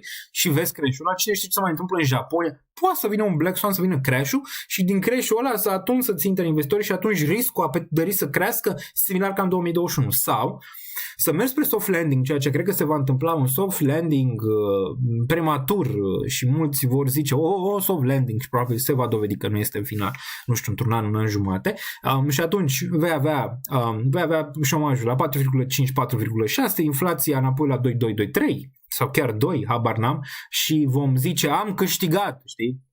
Acum a zis domnul Joana cu Băsescu atunci, de fapt, peste 6 luni, 9 luni să nu câștigi nimic și de fapt să vină crash-ul mare cu șomajul peste 5, peste 6 și toate problemele posibile, ok? Și înclin mai mult spre scenariul ăla de soft landing în care intră, să zicem așa, banii mai lejer, mai din claritate legală, mai puține taxe, mai puține reglementări, mai puține asta, mai economia cât de cât decentă și stabilă și atunci intrăm spre zona aia de bulă. Mai repede decât să vină crash-ul, ok? În momentul de fapt. Vorbește Niță pe un live cât vorbesc eu într-un an, zice Robert. Robert, much love. O oră 17 minute. Bun. Va veni și timpul nostru, bro, a venit de mai multe ori, fie prin Bitcoin, fie prin Solana, fie prin Ether, dacă te poziționezi, eu zic că acum, dacă nu vine altcoin season-ul acum, când are toate pârghile, când? Adică are tot, mai are nevoie poate câteva chestii economice, dar în rest are tot. De ce nu cred că s-a terminat? De ce nu cred că s-a terminat ciclul economic momentan? N-am avut distribuirea din Big Tech în celelalte companii mai mici. Nu am văzut-o nici în bursă momentan. Mai deloc. De obicei le vezi pe astea înainte. Vezi ceva manie înainte de bula respectivă. Dar clar mergem spre ea și clar mergem spre o zonă de crash, probabil în următorul an. Dar în prima parte încă poți să ai și sunt pozitiv pe primul an al lui Trump, după cum am mai zis. După, posibil să vedem foarte, foarte multe dezechilibre și multe lucruri pe care le face să fie backfire, adică să vină înapoi. Bum, dai și să întoarce și te lovește. Niciodată ETH la 10K. Îmi place asta, așa da, îmi place. Deci când aud asta mă unge pe suflet. Când aud că ajunge la 10.000, nu vreau să aud că ajunge la 10.000, vreau ca tot chat-ul să-mi zică că nu va ajunge la 10.000. Repet, din punctul meu de vedere, probabilitatea e foarte bună ca ETH să ajungă la 10.000 și peste 10.000. Iar ce se întâmplă aici este o oportunitate. Ce se întâmplă sub 10.000, cum s-a întâmplat Bitcoin sub 100.000, este o oportunitate. Mai e o oportunitate pe Bitcoin acum. Depinde câte fonduri ai, depinde ce time frame ai, adică pe cât te uiți, pe ce timeline te uiți, 5 ani, 10 ani, da, dacă te uiți pe un an, 2, poate nu e oportunitate acum pe Bitcoin la 100.000. Când era sub 100.000, oportunitate, ce s-a întâmplat sub 100.000 era irelevant pentru Bitcoin, acumulai oricât, oricând, la orice preț în zonele respective. 3.000, 10.000, 20.000, 30.000, 50.000, am acumulat la toate prețurile Bitcoin, dacă țineți minte. De la 1.000 până în zona de 30.000, mai sus n-am acumulat. Cred că ultimul bai a fost la 31.700, cel mai sus bai pe care l-am avut pe Bitcoin când a picat de la 60.000 la 30.000 când am cumpărat un Bitcoin pe live-ul ăla pe care nu mai e momentan pe YouTube. În rest am cumpărat sub 30.000, da? De la 1.000 până la 3.000 am tot cumpărat, deoarece era în zona de oportunitate. Ethereum, da, tot cumpăr, am cumpărat 1.000, am cumpărat și $100. Deci de la 100 până în 4.000, eu zic că e o oportunitate. Pentru mine e 103.000 în momentul de față sau 102.500, 2.000, pe acolo e oportunitatea momentan pentru a avea acel 10.000 la un moment dat. Dar se poate și 3.000, se poate și 2.000, se poate și 5.000, adică se poate pentru ETH, pentru a avea acel 10.000. Ce poate să se întâmple cu ETH? Hai să vorbim despre ETH. Ce poate să facă din Ethereum să se ducă? Vorbim așa pe structurat. Okay? Ce poate să se întâmple ca ETH să ducă la 10.000? Păi, să se restructureze fundația Ethereum, ceea ce se întâmplă în momentul de față. Asta e pozitiv. Să ai această conversație în comunitate. E pozitiv? Da. Ăia se ceartă cu ăia, da, din asta va ieși ceva care va avea beneficiat, desigur, pe ETH la un moment dat. Un moment dat mare. cu mulți oameni care lucrează la proiect, adică nu sunt proști acolo. Asta destul de clar. Vitali printre cei mai deștepți acum și pare că cel mai întreg la minte, la nivel macro în momentul ăsta. Dar și el are anumite chestii pe care poate ar trebui să le schimbe, adică să asculte și el mai mult la comunitate. Ce ar mai fi? Dând la o parte, în partea asta, care dacă se va clarifica va fi foarte pozitiv, mai ai staking-ul pentru ETH. E staking-ul pe ETF, care va fi important. Ia, hai să ne uităm un pic aici, să vedem ce se întâmplă pe ETF. Ia. Pe ETF ce a făcut BlackRock. Pe noi ne interesează nu ce se întâmplă, ce zice XYZ pe social media, pe noi ne interesează, acumulează ăștia mari sau nu acumulează ăștia mari. Asta ne interesează pe noi. Pe noi ne interesează să mă uit la ce zice, acumulează fondul lui Trump, acumulează. Ok, a pus la staking Trump, a pus. Uite, am mai dat și Alexandru 10 ani în a pus la staking Ethereum Trump, a pus. Ok. E bine, ce faci? Lido. Ok, perfect. Bun, hai să ce a făcut BlackRock. Dacă ne uităm un pic aici. În 2 secunde. Azi dacă a acumulat sau nu. E interesant de văzut. Poate da, poate nu. Ia să ne uităm. Pe 21 ce observăm aici? Să-mi spuneți voi dacă a cumpărat sau nu. Ia. Hai să vedem chat. A cumpărat sau nu? Ia ziceți. Chat. Vedeți sau? Ia. Ziceți dacă a cumpărat BlackRock sau nu. Ia să vedem aici. A cumpărat sau nu a cumpărat? A vândut BlackRock pe 21 în FAD? A vândut în FAD sau? Zice BlackRock, Doamne, de ce nu mai crește Ethereum-ul meu? Bine, BlackRock trebuie să înțelegeți că sunt clienții BlackRock, care sunt alte fonduri, alți indivizi cu foarte mare capital. BlackRock doar facilitează asta, îi câștigă din fiuri. BlackRock vorbim de cele mai mari fonduri din lume, peste 10 trilioane care sunt ei sub stăpânire. Ia ziceți ce s-a întâmplat aici pe data de 21. Da pe 17. A cumpărat sau nu? Da pe data de 16. A cumpărat sau nu? Da pe data de 15. Da pe data de 13. A vândut vreodată? Nu prea. Are plus 1,17. Care e problema aici? Problema e asta. Problema este Grayscale. În continuare încă mai au de vândut aici. Asta vă spuneam și la Bitcoin când a stat în lateral atunci. Grayscale-ul. De când a făcut all-time high-ul ăla, Grayscale a tot vândut. S-a oprit asta la un moment dat? Da, și atunci a făcut all-time high pentru Bitcoin. Deci, la ce ne uităm? Ne uităm că, domnule, să ceartă Vitalik pe Twitter cu nu știu cine și aoleu că nu mai crește Ethereum-ul, aoleu că cealaltă crește Ethereum, nu? Păi nu ne uităm la asta. Asta ne uităm. Acumulează ăștia sau nu? Ăștia sunt proști sau nu știu, asta zic. Pe Bitcoin pare că n-au fost proști. Pe Ethereum vedem dacă sunt proști. Deci au acumulat. Ce să vezi? Cu tot FAD, cu toate astea pe ETH și BlackRock a zis da, ne place ETH, ne place. Deci da, ne place. Ei nu se gândesc pe 3 luni, 5 luni, 2 ani, trebuie să gândesc pe 5 ani. Ethereum 10.000, da, e. Bine. Ne place aici și atâta timp cât le place aici lor, o să-mi placă și aici mie Ethereum, ok? Nu pun tot portofoliul în Ethereum, că vezi, dacă aveam tot în Ethereum acum, plângeam, ziceam, mamă, Ethereum nu face nimic. Am și Solana, luat în sub $10 în zona aia, am vândut o parte, nu e niciun fel de problemă. Oamenii zic, de ce ai vândut prea devreme? Pentru că mi-am pus la adăpost suma pe care am investit-o și acum se duce și pot să o las să se ducă. Am mai vândut ceva? N-am mai vândut nimic. Am luat 50, m-au lăsat să se ducă. Primul sell 420, 450, 500, 1000 și așa mai departe. Okay? Mai am de vândut ETH, nu vă faceți griji. La fel și SUI. Am vândut cred că până acum 30% din poziție. Mai am 70. E ok, nici fel de problemă. E în regulă. Da? Dar nu ții tot într-un coș și zici, de ce nu crește? Sau nu ții tot într-un coș și zici, de ce n-a crescut în 3 luni sau 6 luni? Ai răbdare, adică dacă ai încredere în chestia respectivă, dă-i timp, dă-i spațiu, uite-te la date, vezi, s-a schimbat ceva, nu s-a schimbat, mă acumulează, cine tot să acumuleze, nu acumulează, ce se întâmplă? Dar staking-ul pe ETF o să fie chestia care probabil o să ducă Ethereum peste all-time high și va veni. Sunt două chestii, Ethereum staking, care probabil va fi anul ăsta, și Solana ETF. Asta negativ pentru ETH, dar ar putea fi pozitiv dacă Solana n-are flow-uri. Adică să listează Solana și n-are flow-uri. Adică cine o vrea, știi? Nu o vrea nimeni, e un casino. Știi? Se poate și asta să fie pozitiv din nou. Cum a fost când Solana a avut probleme de rețea. Imediat pozitiv pentru ETH în zona respectivă. Dar ar mai fi o durere. Și vă arăt un grafic interesant. Aici l-am arătat și pe Patreon, apropo, vă puteți abona, aveți mai jos sau chiar da follow, că mai postez și chestii absolut gratuite pe Patreon, aveți linkul mai jos. E un grafic aici, uite, mergem pe grafic, cât a trecut? Că n-a trecut mult până când mergem pe primul grafic, o oră și 26 de minute. E ok. Bun, mergem pe graficul ăsta, care mi se pare interesant și să-mi spuneți cu ce, cei care sunt Patreon deja știți, probabil, dar cu ce seamănă acest grafic și cât de departe suntem, dacă ne uităm pe acest grafic. Imediat vi-l arăt. O să șterg aici ce am făcut ca să nu vă dau apă la moară instant.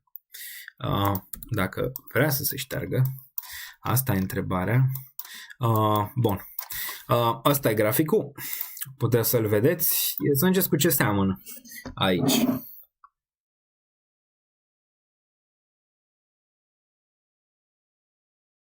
Adevăratul Altcoin Season este aici. Este în ETHD. De data asta, așa-i? Așa-i sau nu-i? Pică Bitcoin, 103.000, ne uităm imediat. Bitcoin pică. Bitcoin pică. Bun. Nu mai avem oportunități, a fost suficient 4 ani. Păi, Cristi Pop, poate să fie oportunități multe. Depinde ce plan ai, știi? Adică. Bun. Deci cu ce seamănă asta? Ia să vedem ce zice chat-ul. Ia să ne uităm un pic aici. ETH nici măcar nu a spart all-time high. Nici Ripple nu l-a spart, dar l-a spart acum. În cel mai rău caz va fi un Ripple. Vitaliu Boletin se opune mizării fundației Ethereum prin intermediul furnizorilor de servicii. Ok, interesantă dinamică. Mersi, Bobby, pentru că pui linkurile aici pe chat. Bun, votați mă cu nu. Nu vă spuneți cum stă treaba, zice Alex aici. Alexandru Voicu, binevenit în categoria Moon. Bun, deci ce seamănă asta? Seamănă cu profilul lui Trump. Bun, deci seamănă cu dominanța Bitcoin din ciclul precedent, nu-i așa?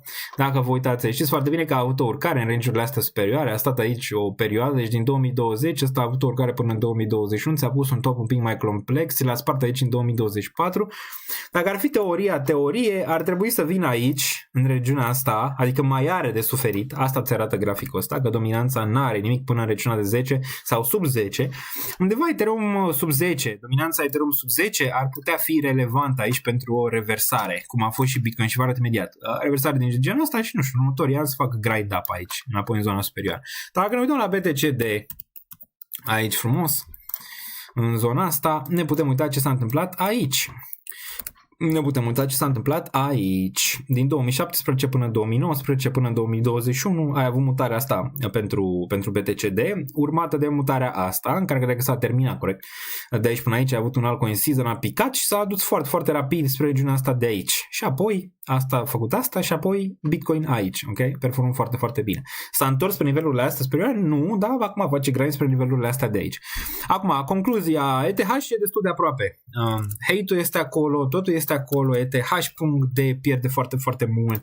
Repet, într-un fel, BTCD din 2019, 2021, cât de cât aici, dacă observăm în range-ul ăsta, cam aceea structură, dar putem să observăm că ar putea veni până aici. Adică ar putea veni până în regiunea de 10, un pic sub 10. Urmărim. Aici ar putea fi asta, acumulat desigur cu ETH-BTC, care ETH-BTC deja a atins zona asta de suport, dar putea să-ți facă încă range-ul ăsta de aici, nu e exclus deloc. Pentru cei care mă întrebați, nu mai acumulez cu Bitcoin ETH, ci cu USD.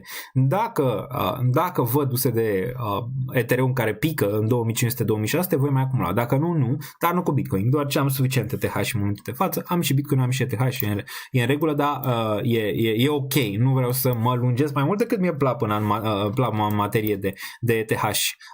Okay? Dar da, le ai pe astea două, pare că se suprapun un pic ETH-BTC cu ETHD, dar pare destul de clar că ești în zona aia, adică ești în zona aia în care durerea e destul de mare aici pe ETH.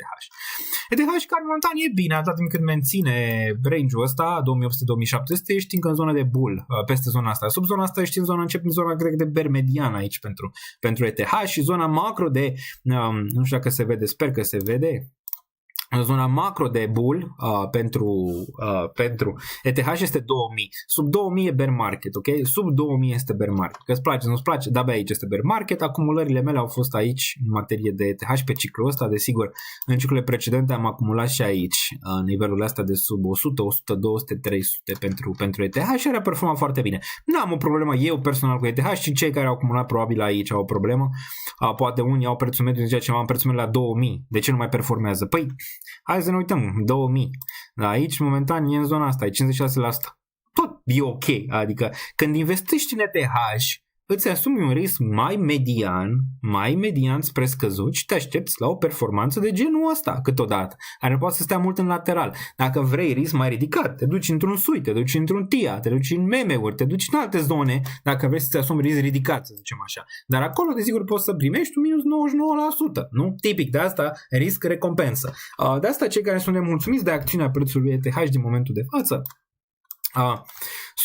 sunt cei care, desigur, au avut așteptări prea mari, prea masive pe termen scurt în materie de ETH. Și eu zic că 10.000 este magnet aici în continuare pe ăsta și orice se întâmplă aici în materie de ETH este un dar, să zicem așa, pe partea de acumulare, mai ales pentru cei cu bani puțini. Cu bani puțini ce vrei? Asta vrei. Cu bani puțin vrei asta, vrei să poți să acumulezi în fiecare zi la prețuri cât mai mici, cu sume cât mai mici, pe o lungă perioadă. Ca în momentul în care, dacă ăsta, de exemplu, mai stă un an aici și mai face chestii de genul ăsta și face breakout, tu mai ai posibilitatea aici să poți să-ți adaugi zilnic, ok? Cei cu bani puțin, excelent aici, în zona asta. Ceau, Daniel, aștept de aici din 2021. Da, aici ai avut toată posibilitatea să poți să adaugi, nu? La fel ca pe Bitcoin, același lucru, ok? Același lucru dacă ne uităm aici la BTC. Același lucru, a stat aici, ai avut posibilitatea de aici, din 2022 până aici, în 2023, un an și ceva în range-ul ăsta stat. Ai avut posibilitate și aici la fel ți-a mai dat, încă 7-8 luni, un an de acumulare. Deci ai posibilități, piața ți le dă, numai că tu te gândești la partea cealaltă. Domnule, când să vând, să fac bani, să mi se schimbă viața. Ok, în loc să te gândești, ok, termen stă în lateral. Dă încolo, că la un moment dat performează. Ce ar fi să mai acumulezi aici de sume mici? Bam, zilnic, ca în momentul când se întâmplă să nu zici, aoleu, am și eu un ETH și acum am $10.000 după 3 ani. Așa zici, poate am și eu 3 ETH sau 5 ETH și fac $50.000 în momentul când urcă la 10.000. Și atunci vorbești altfel, poate nici nu vrei să vinzi moneda, o pui la staking mai departe sau adaugi în continuare și o privești spre pensie, tot așa. Adică gândește la partea asta pe care tu poate o vezi negativă, gândește-o și în modul pozitiv, că încă există în sfera asta cei cu bani puțini, este miere pentru tine în momentul când ceva ca ETH,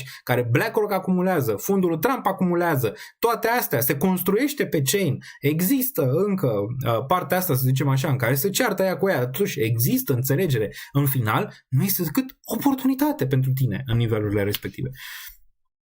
Dar contează și de risc și la așteptări. Adică nu poți să te aștepți la ETH să-ți facă 50x.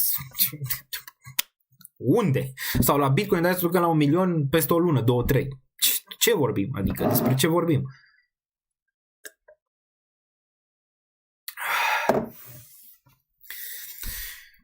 Bun. Am băgat ceva BTC în ETH, dar încă mai am destul BTC. Am și vândut BTC la 103.000. Mulți ori, de ce ai vândut așa de vreme? E în regulă. Am prețul mediu 20.000, 5x. Excelent pentru valorile mele. Bun.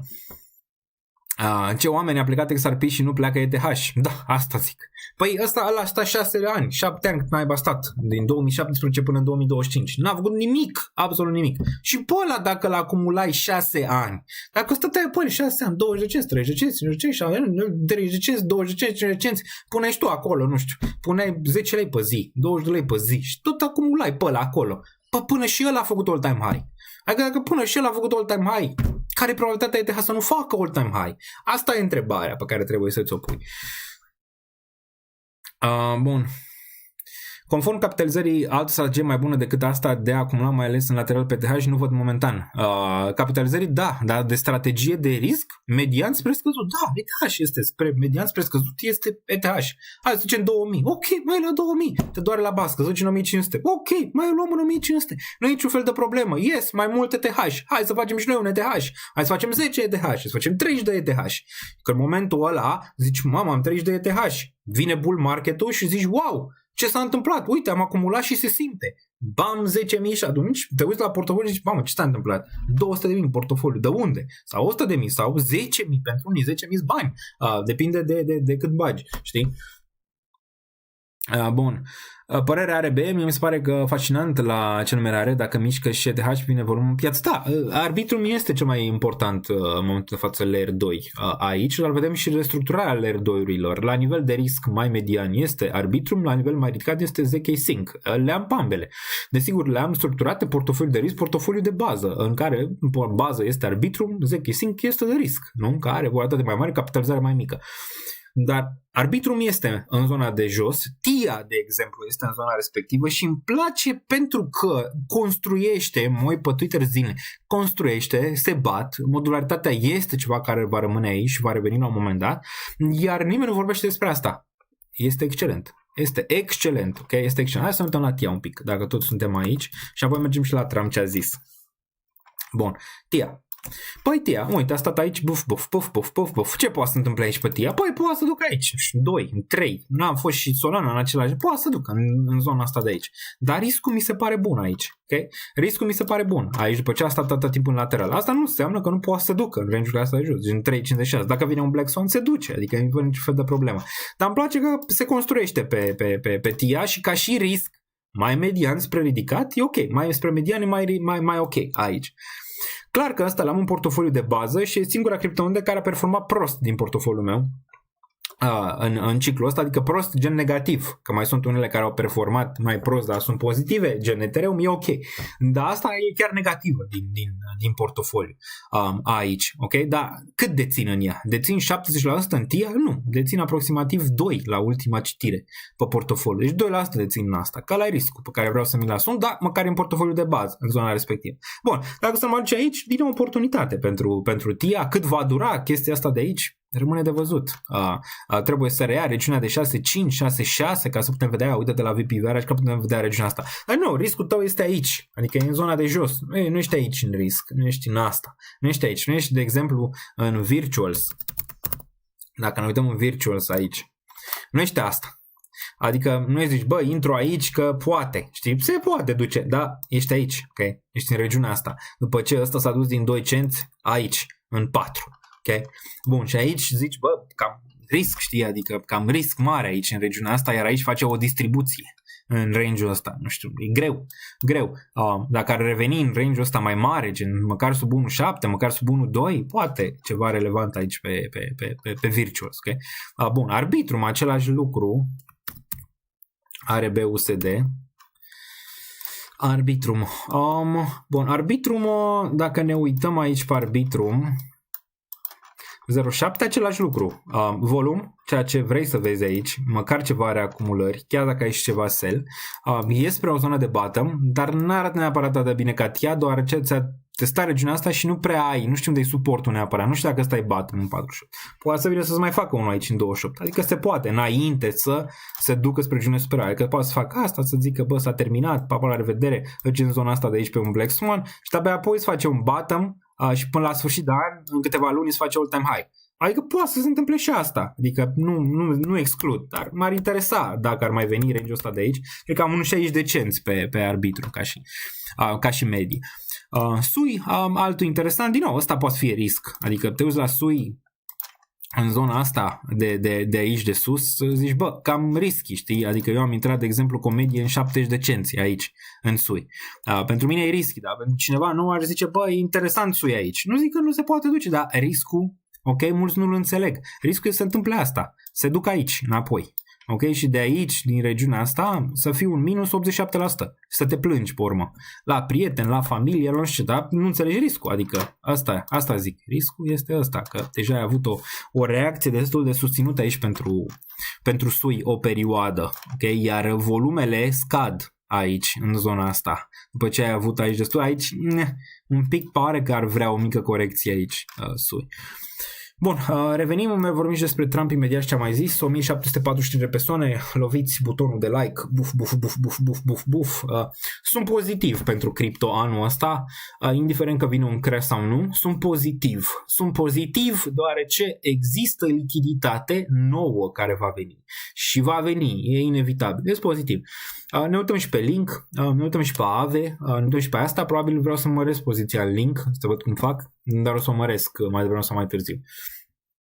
Bun, haideți cu FED, ne uităm și la FED. ULD din nou ar putea avea în partea lui de glorie, având în vedere că inteligența artificială are nevoie de aceste ID-uri mai devreme sau mai târziu. FED a început burn, da, dar nu e suficient, are un burn prea mic, se va vedea mai târziu, dar cred că da, Fetch nu și-a terminat încă povestea, am și Fetch suficient în portofoliul de bază. O să depunctăm BTCD imediat ajungem acolo, hai să vorbim un pic despre ce stăm și apoi mergem imediat la BTC, mergem și la toate celelalte. Eu zic că în jumătate de oră, 45 de minute, cred că terminăm. Bun, mai băgăm aici niște apă și flotări, vă ține bine. Polygon greu, pentru că are foarte mare, sunt foarte multe proiecte acum, concurență, are mare concurență. Bun, mai departe, apreciez like-ul de la voi. Mergem la Trump aici, mergem pe cripto aici, vă invit să dați follow paginii cripto aici. Bun. Avem așa, Donald Trump a revenit în funcția de președinte al SUA și nu a pierdut timpul semnând o serie de ordine executive. Hai să ne uităm aici să vedem 2 secunde, văd dacă se vede, bun. Iată o listă completă a ordinelor executive semnate de Donald Trump. Aici, bun, declararea unei stări de urgență la graniță. Aici Trump a declarat stare de urgență la graniță, oferind secretarului apărării autoritatea de a mobiliza forțele militare și s-a întâmplat asta astăzi, după cum am văzut. Hai să ne uităm la punctul 2. Elimină politica de catch and release. A fost semnat un ordin prin care se pune capăt politicii care permite migranților intrați ilegal să rămână în SUA în timp ce așteaptă decizii privind cererile de azil. Mai e o chestie aici pe care probabil o va semna, că dacă te naști în SUA nu înseamnă neapărat că ești cetățean american. Deci asta e interesant. Reinstalarea politicii Remain in Mexico. Asociații de azil vor fi obligați să rămână în Mexic în timpul procesării cererilor lor, readucând astfel presiunea asupra facilităților de imigrație din SUA. E o problemă aici. Cum va rezolva Trump joburile, nu știu, de jos a societății, nu? În momentul când toți imigranții ăștia ilegali vor fi scoși din țară. Cum le va... Pe cine va aduce? Va aduce români? Ce va aduce? Adică asta e chestia pe care, nu știu, momentan nu înțeleg. Uite, de exemplu, în România avem sri-lanchezi în momentul de față care fac, să zicem, mai mult joburile respective, că vorbim de Uber, că vorbim de alte zone. Uber Eats, nu la asta vorbeam, nu știu dacă e Uber Eats. Glovo e aici în România. Sau altele. În America cine mai spală vase? Cine? Adică cine le mai face pe astea, știi? Fac americanii astea? Vedem dacă o să poată să facă. La ei se muncește ce e drept de mic, adică când am fost în SUA și lucram într-un par de distracții, aveam colegi care aveau 14 ani, unii 15 ani și tot așa, că ei lucrează de mici, asta e destul de clar. Dar nu cred că poate să aibă un supliment atât de mare de oameni, atât ce explozează pe ăștia. Vedem. Asta din nou ar putea fi chestia negativă, care ar putea duce inflație, nu? Și creșteri de prețuri. Că americanul nu mai muncește pe nimic, nu mai muncește românul pe nimic, dar american. Reluarea construcției zidului de la graniță, da, aici cartelurile declarate grupuri teroriste globale, asta am mai văzut-o, vedem mai departe. Suspendarea programului de relocare a refugiaților pentru 4 luni. Această măsură face parte din strategia sa mai largă de a aborda ceea ce el numește invazia migranților în America. Ok, am înțeles. 7. Modificările regulilor privind cetățenia autonomă. Da, uite, asta ziceam. Uite, e și aici. Trupe desfășurate la granița sudică. S-a întâmplat deja. Întărirea procesului de verificare la graniță. Bun, deci multe cu graniță, multe cu imigranți până acum. Încheierea cenzurii guvernamentale. Trump a emis un ordin care cere agențiilor guvernamentale să înceteze orice acțiune care suprimă libertatea de exprimare, prezentând această măsură drept o restaurare a drepturilor prevăzute de primul amendament. Ok. Înghețarea angajărilor și reglementărilor federale, bun, probabil va pune și pe Elon să mai taie joburi guvernamentale, asta va duce la creșterea șomajului, este pozitiv pe termen scurt pentru tăierea de dobândă, am mai zis. Combaterea utilizării politice a guvernului. Această măsură urmărește restabilirea echității și prevenirea folosirii puterii federale în scopuri partizane. Dar el nu o să o folosească? Asta e întrebarea. Anularea 78 de ordine emise de administrația Biden, aici revocarea accesului la informații clasificate, a zis că va declasifica, acum rămâne de văzut, dosarul lui Kennedy, asasinarea lui Kennedy, și asta mi s-a părea foarte interesantă de văzut dacă o să o facă Trump. Reintroducerea pedepsei cu moartea, Trump a ordonat procurorului general să se asigure accesul statelor la medicamentele necesare pentru injecții letale, ok? Reformarea funcțiilor politice din guvern, Trump declară urgență națională energetică, asta cum va veni pe partea de mina de Bitcoin? Vedem. Retragerea din acordul de la Paris, asta știm că zicea Trump că ei dau niște miliarde aici și China dă doar 10% din ce dă SUA. Trump a semnat un ordin prin care retrage din nou SUA din acordul de la Paris. El de climă, procesul urmă să dureze mai mulți ani totuși aici. Știi că el nu crede în încălzirea globală, ceea ce încălzirea globală este reală și se întâmplă, e un ciclu real al planetei. Clar că noi o putem amplifica și ea se poate întâmpla mai devreme, dar ea se va întâmpla mai devreme sau mai târziu. Am mai vorbit despre asta. Planeta nu să-ți fără grijă că ne va omorâ ea mai devreme sau mai târziu, deoarece are un ciclu de a scăpa, știi? Adică dacă privești planeta ca un organism total în viață, noi suntem niște purici, știi, pe ea și tot mușcăm din ea până când vine și s-a dus, știi, adică până când zice gata, acum facem Ice Age 10.000 de ani de acum încolo și e nasol, știi, dar asta-ți fără grijă că are grijă planeta de noi să ne omoare. Bun, nu omorâm noi pe ea înainte să ne omoare ea pe noi. Bun, dar noi desigur ar trebui să nu deranjăm prea tare, asta e destul de clar. Deschiderea rezervelor de petrol din Alaska, drill, cum a zis Donald Trump, drill. Stoparea extinderii energiei eoliene offshore, ordin executiv, Trump a suspendat temporar toate vânzările de licențe și aprobări pentru proiecte eoliene offshore. Ok, am înțeles, nu cred că pasă cu energia regenerabilă. Instituirea Departamentului de Eficiențe Guvernamentale DOGE, amânarea interzicerii TikTok, da, Trump în 2020 era împotrivă, între timp a devenit pro, pentru că ce? Pentru că acolo a câștigat alegerile, l-a dus pe Barron Trump, care e atâta, dar e din partea asta de Gen Z, știi, din zona de Gen Z, copii noi, și ăsta, Barron, i-a propus să ducă la podcasturi, ceea ce a fost excelent, ceea ce a făcut, de exemplu, Călin Georgescu bine, adică a avut pare că a avut aceeași, să zicem așa, traiectorie, pe TikTok a stat bine, pe podcasturi asta bine, ceea ce, de exemplu, Kamala n-a făcut, adică uite s-a dus Kamala, a vorbit 7 minute, de fapt a avut interviu de 30 de minute din care au tăiat din ăla și au postat doar 7 minute. La fel și ceilalți contracandidați, să zicem așa, din România al lui Georgescu, care se ducea pe la toate podcasturile astea, zicea la unii de aia, contează, zicea acolo era vizibil, era în toate zonele alea, mai ales în zona de TikTok. Iar Trump a câștigat foarte mult și el în zona de TikTok, a avut și el foarte, foarte mulți boți în zona de TikTok, și Trump și Kamala a avut foarte, foarte mulți boți,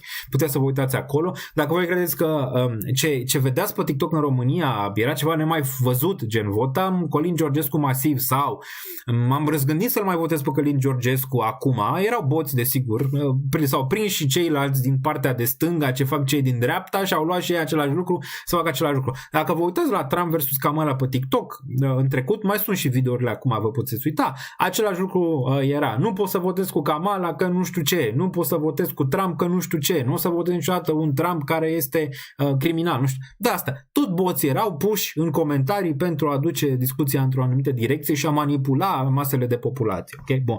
Dar a stat bine acolo și având în vedere că a stat bine pe TikTok, iar nu e fisa lui Trump, e fisa fiului lui Trump, e nepoata Kay Trump, care și aia e mare pe TikTok și pe socials, era mereu acolo, a câștigat votul ăsta al tinerilor foarte, foarte agresiv, nu? Și a zis, TikTok, ok, acum nu-l mai banăm, dar ai văzut că l-a lăsat până în ultima clipă, el a fost banat pentru câteva ore, pentru ca Trump să vină să zică vă scot eu, vă salvez eu, nu mai banăm TikTok. Acum vrea să-l vândă, desigur, să vedem dacă cei din ByteDance vor fi de acord Bun, mai departe, Trump declară urgența națională energetică. Trump a anunțat o urgență energetică națională, anulând mandatele privind vehiculele electrice. Ce zice aici Elon? Și reducând obstacolele de reglementare pentru producția de petrol și gaz natural. Ce o zice Elon aici? Poate nu Tesla, nu? Asta zic. Retragerea de acordul la Paris. Ok, da, asta era. Deschiderea rezervelor de petrol din Alaska, bun, stoparea extinderii energiei eoliene, bun, asta pare că se repetă. Instituirea departamentului de eficiență, pare că se repetă aici treaba, amânarea întâlnirii TikTok, bun, eliminarea programului guvernamentale. Bun, cam asta momentan și desigur l-a eliberat pe Ross Ulbricht, dacă mergem înapoi la mine pe Twitter, 2 secunde, imediat. Bun. Uite aici. Bun, deci Ross Ulbricht, fondatorul Silk Road, care a fost condamnat la închisoare pe viață, a fost grațiat de Donald Trump după cum a promis în campania electorală. Rezerva națională de Bitcoin în SUA pare iminentă. Da, pare că se va întâmpla. Ross Ulbricht, cum era? Pirate, ia stai așa, care era numele lui de scenă? Ross Ulbricht,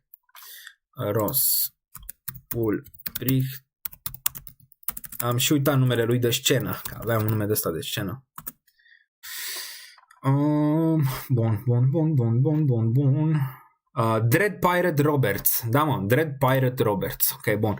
Povestea lui este incredibilă, să zicem așa.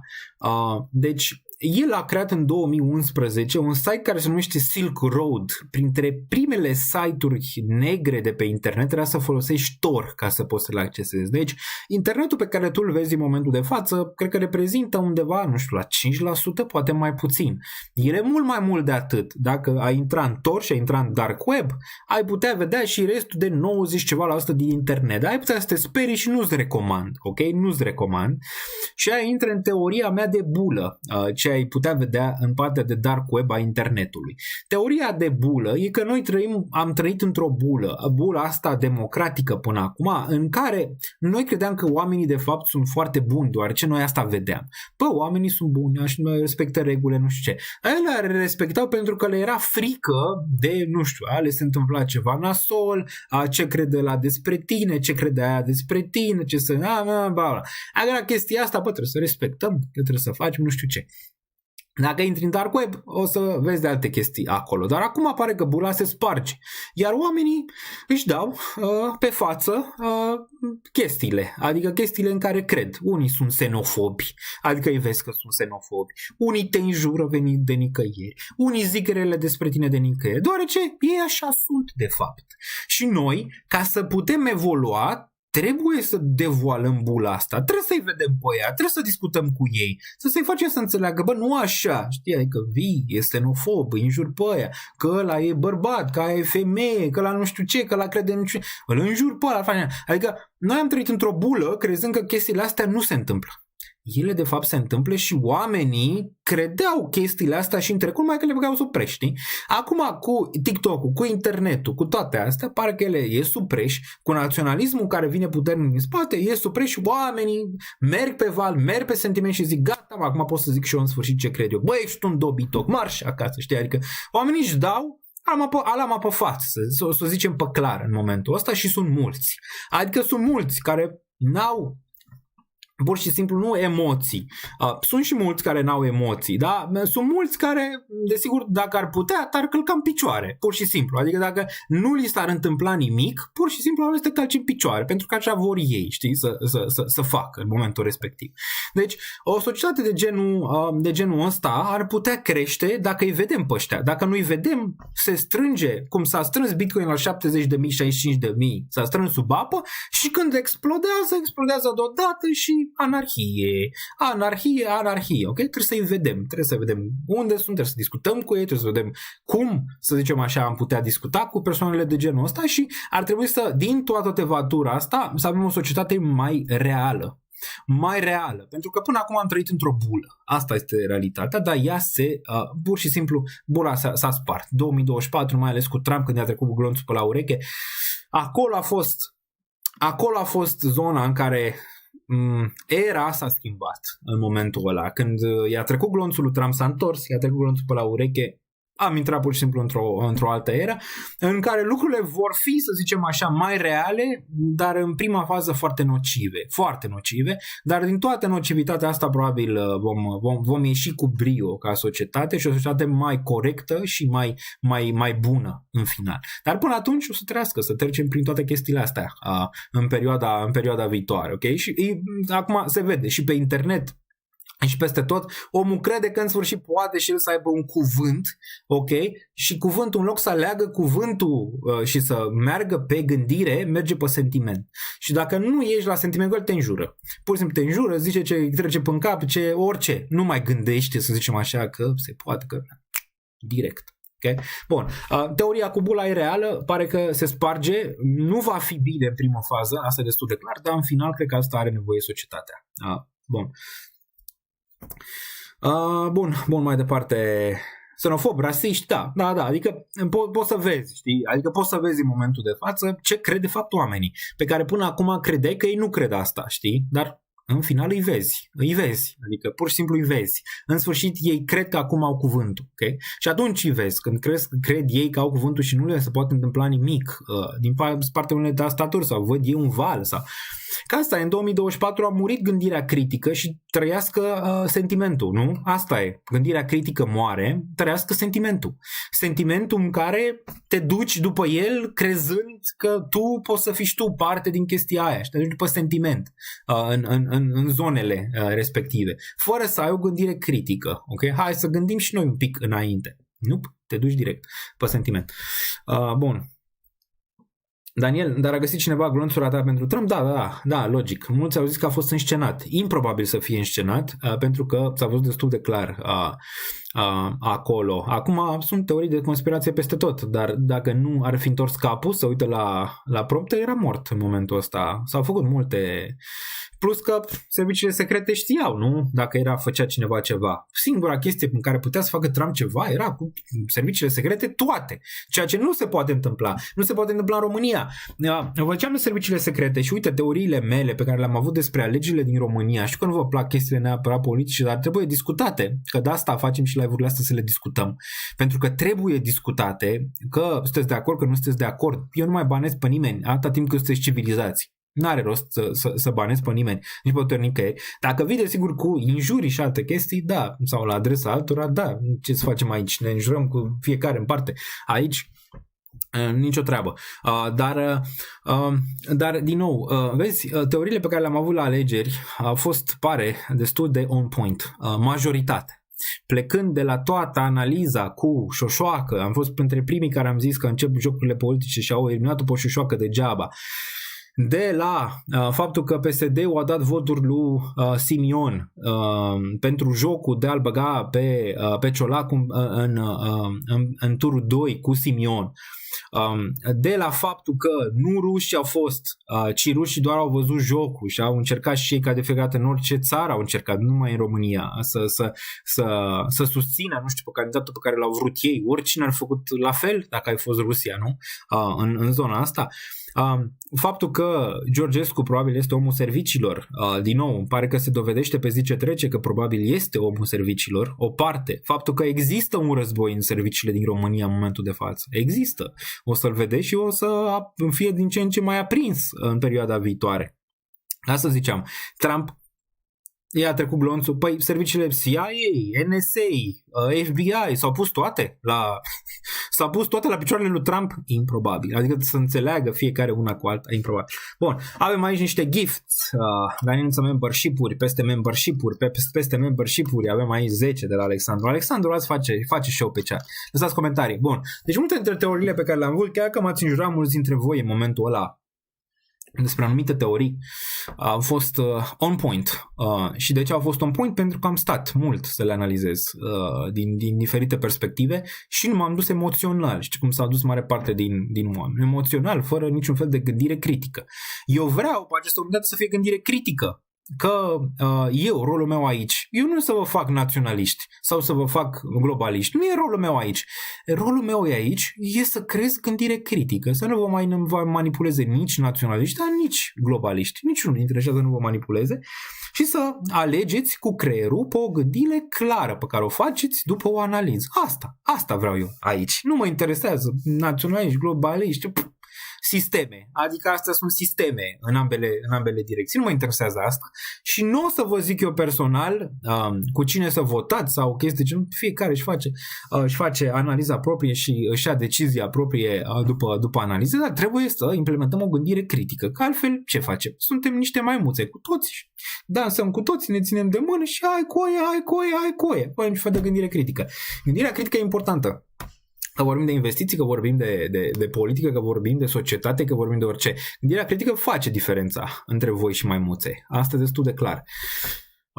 Bun, și eu sunt destul de mândru de comunitate pentru că, zice, 90% au înțeles lucrurile care s-au întâmplat în România și clar, e destul de clar ce s-a întâmplat cu alegerile și am mai zis, nu trebuiau anulate cu orice preț, nu trebuiau anulate, pentru că a făcut un mare rău României anularea acestor alegeri. Bun, mai departe.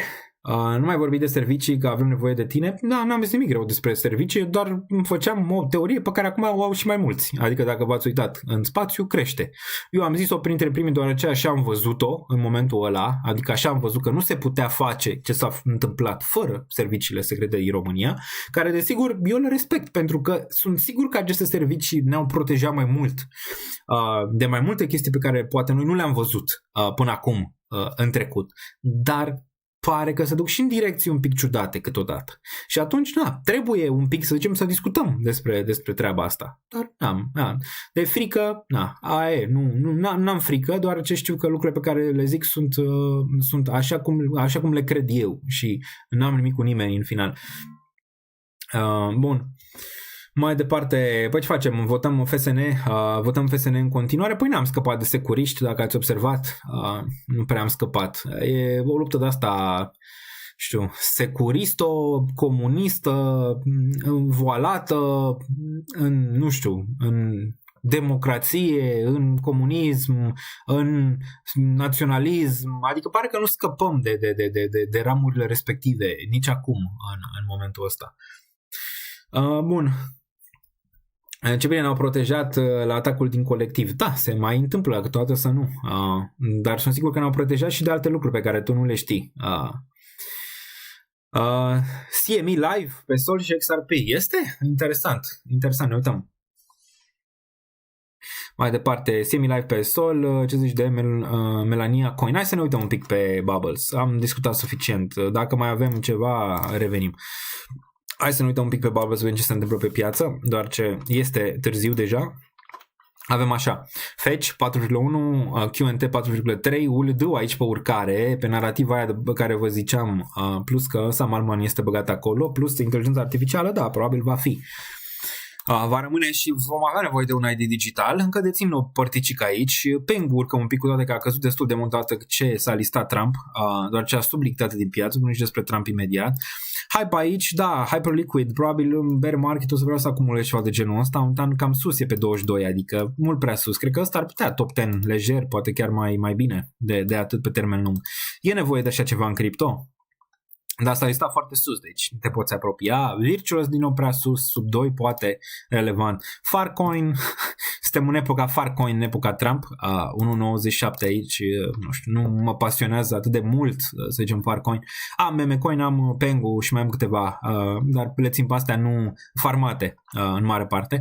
Farcoin 7,6, pe urcare astăzi nu neapărat, e foarte volatil, pe ăsta nu știu, așa de tranzacționare poate, dar volatilitatea destul de mare. QNT-ul pe urcare Fetch aici interesantă, nu trebuie să ține bine având în vedere că se strâng 500 de miliarde pentru inteligența artificială. Solana în continuare să ține bine, ceea cineva că s-a listat CME Futures, să ne uităm imediat dacă este adevărat. Croton, Ray, Sui un pic pe corecție aici 458, dar a performat foarte, foarte bine până acum, n-avem ce zice. Avele 350, eu cred că asta va face spre 1000 în ciclul ăsta, doar ce are toate lucrurile acolo, partea de DeFi, probabil da. Nu văd chain link-ul aici unde e. Link-ul, uite, minus 4,4, dacă se sub 20 mai acumulez.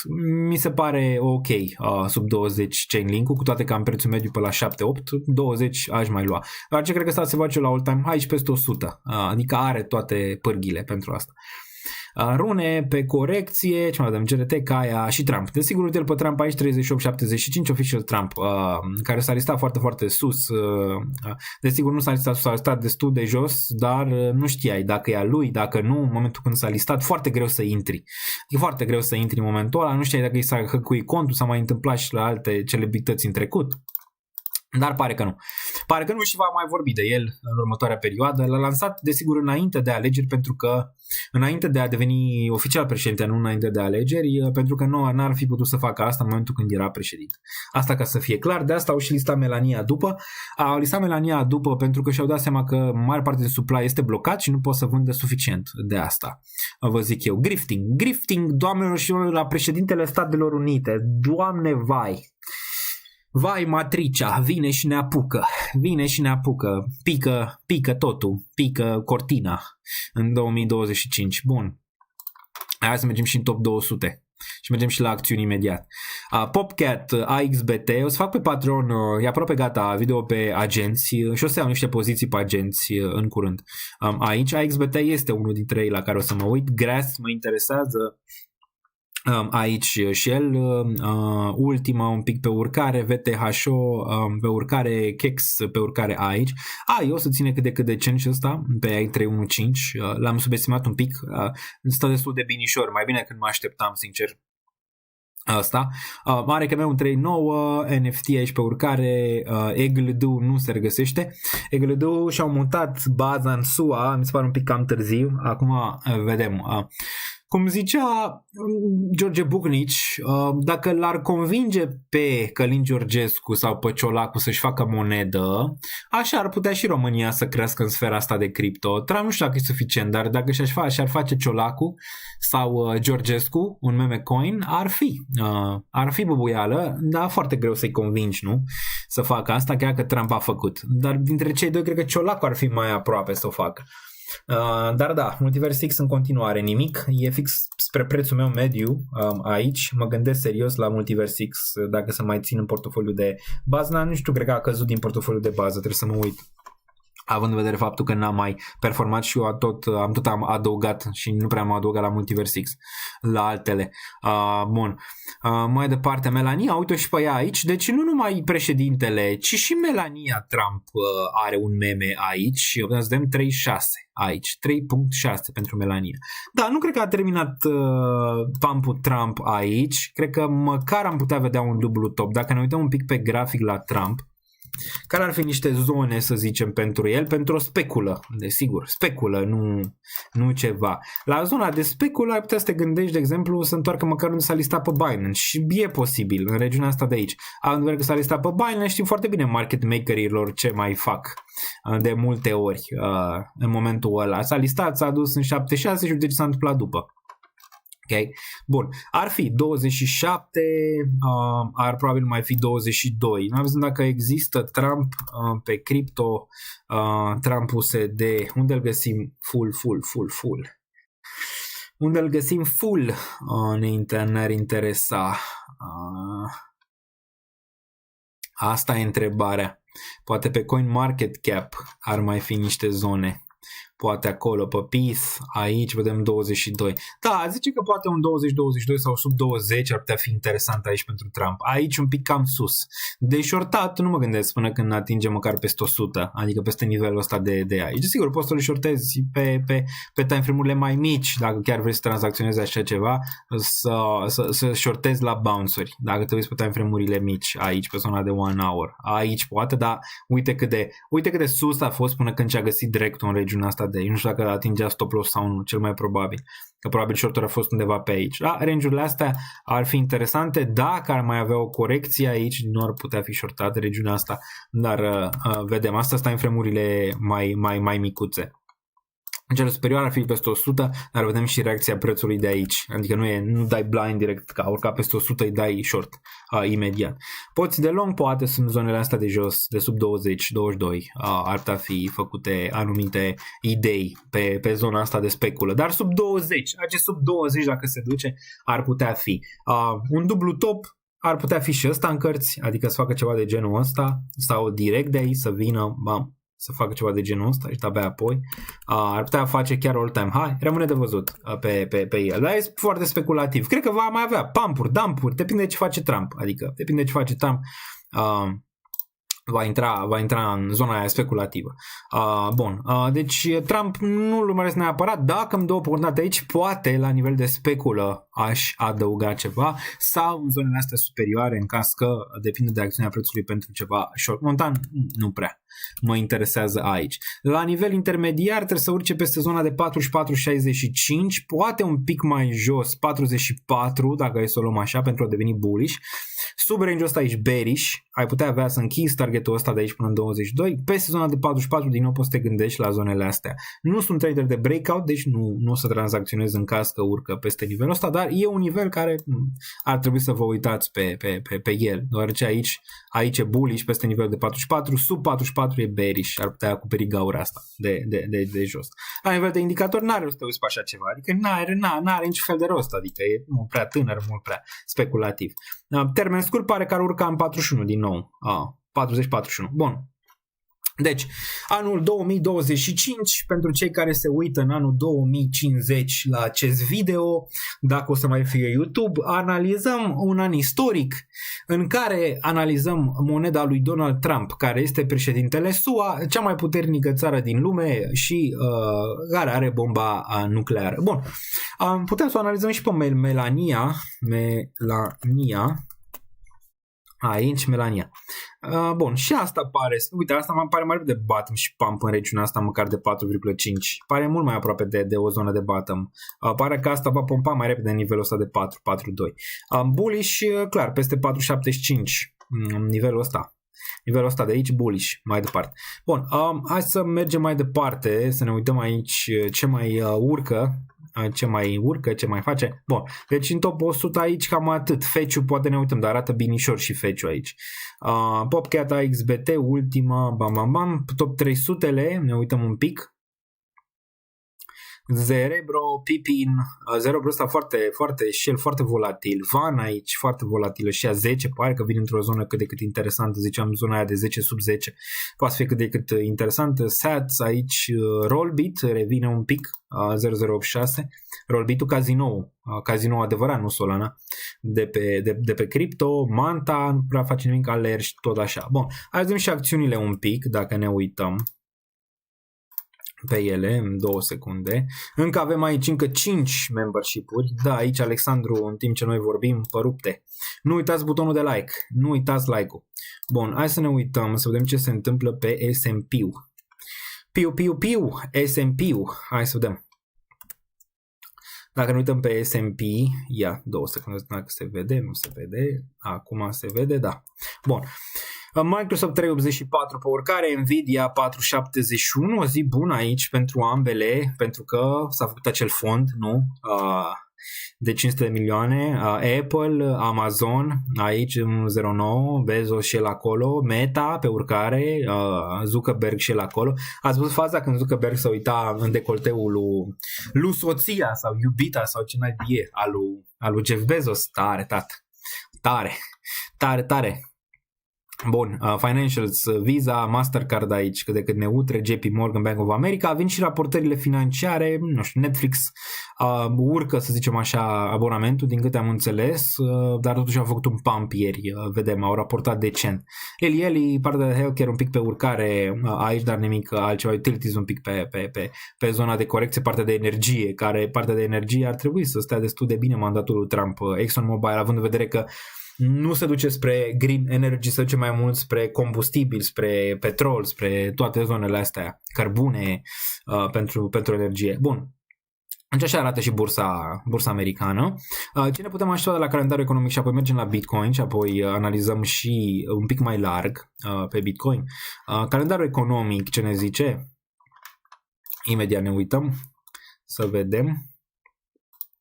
Imediat. Bun, calendarul economic. Am zis deja pe calendarul economic la ce ne uităm vineri aici, la ce se întâmplă cu inflația vineri dimineață, la ora 5 este? 5 pare. La ora 5 ora României dimineața vom vedea, desigur când ne vom trezi de ce decizia, se așteaptă 25 de puncte de bază, ar putea avea un impact negativ la final de săptămână, dar nimic probabil wow, similar cu ce am văzut în august 2024. US Existing Home Sales și ăsta ar fi important la 5 p.m., deci 12 ore mai târziu. Aici când vedem 4,15 versus 4,19. Bun, altceva, nu mai avem nimic până, desigur, în săptămâna viitoare, pe data de 29 ianuarie, când desigur vă aștept pe toți să vedem decizia Fed în timp real, cu analize în timp real, cu prezentarea pe care vă fac de fiecare dată foarte profesionist în timp real. O să le vedeți pe toate atunci, la ora 9, ora României, o să avem. Așteptarea este 4,5% pe dobânda de referință, iar conferința lui Jerome Powell, prima în mandatul lui Trump, va fi la ora 9:30. Probabil va fi spumos, deoarece va fi întrebat de Donald Trump și de faptul că a zis că vrea să taie dobânzile.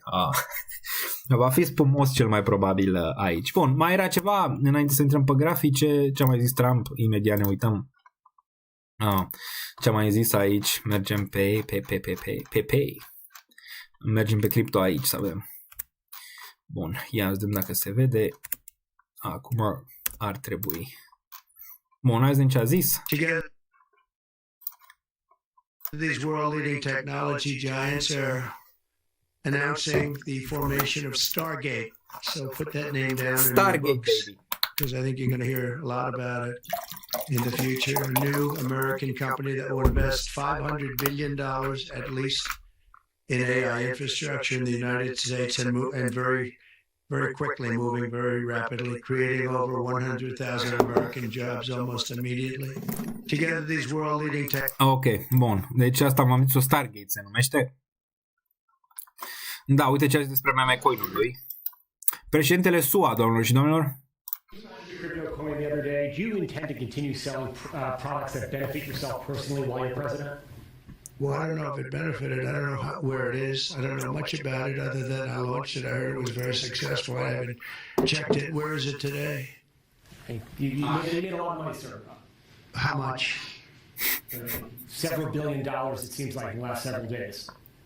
Several billion? That's peanuts for these guys. Ok, a zis că sunt semințe, bani de semințe, dar pentru ăia, nu pentru el neapărat. Ok, deflecting, ca Donald Trump. Da, Ross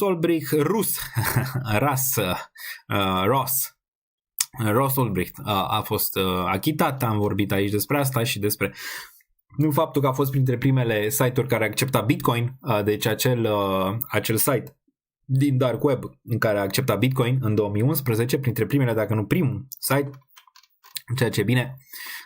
Bun, și cred că cam atât. MicroStrategy în continuare cumpără Bitcoin. Dacă vă întrebați, politici economice, le vedeți voi aici. Gensler a plecat, s-a dus, ne-a lăsat și cam atât. Le vedeți voi pe toate pe cripto aici, găsiți pe Twitter și pe mine mă găsiți pe Twitter Real Daniel Niță, ca la Real Madrid, dar la mine Real Daniel Niță, deci Real și numele meu. Nu există alt Real Daniel Niță în afară de ăsta, deci vedeți să am bifa aici pusă, dacă vă bagă cineva în seamă, nu sunt eu, ok? 99% sunt boți cu numele meu care încearcă să vă ia banii, n-am ce să le fac. Aveți desigur și în descriere aici, odată ce apăsați like, vă ce și jos în zona de descriere, apăsați aici, aveți și Discord-ul, unde mare parte din comunitate este acolo în zona de Discord, puteți să vedeți aici, apăsați butonul ăsta, ce pe Discord, desigur aveți și Instagram-ul, tot la fel, pe Instagram sunt și acolo foarte, foarte activ, Real Daniel Niță. Bun, hai să mergem pe Bitcoin. Pe Bitcoin, că începe și Champions League și mulți dintre voi o să vă duceți să vă uitați probabil la Champions League. Bun, avem și noi Champions League-ul nostru, se numește Bitcoin. Ia să-l vedem. 104.600 aici pentru BTC. Where are we, sir? Where are we? Is this bearish? Is this bullish? Este ăsta bullish? Este ăsta bearish? Aici. Where we are? Dar uităm aici daily-ul pentru BTC în continuare bine, atâta timp cât ține zona asta pe care a testat-o, 99.400. Ia să ne uităm fără EMA-uri acum. Bun, asta e zona, atâta timp cât ține regiunea asta, asta era o regiune importantă dacă mai țineți minte aici, vă ziceam, atât ce urcăm peste 98.000, 99.000 merge, poate spre all-time high. Cu toate că eu nu aproximam că vine all-time high-ul până în februarie, ar fi fost foarte, foarte bine să nu-l avem până în februarie. pentru a mai sta un pic în lateral, am avut un all-time high, dar din nou trăit puțin. Adică am urcat peste 108.000, un pic, 195, aproape 10.000 și apoi 110.000 și apoi corecție. Momentan bine aici, atâta timp cât stăm în lateral, ok, atâta timp cât ținem 99.6, 99.4. Sub regiunea asta, pe urmă intrăm din nou într-o zonă foarte, foarte bearish, sau bearish, nu foarte bearish, care te-ar putea duce până în regiunea de 92.000.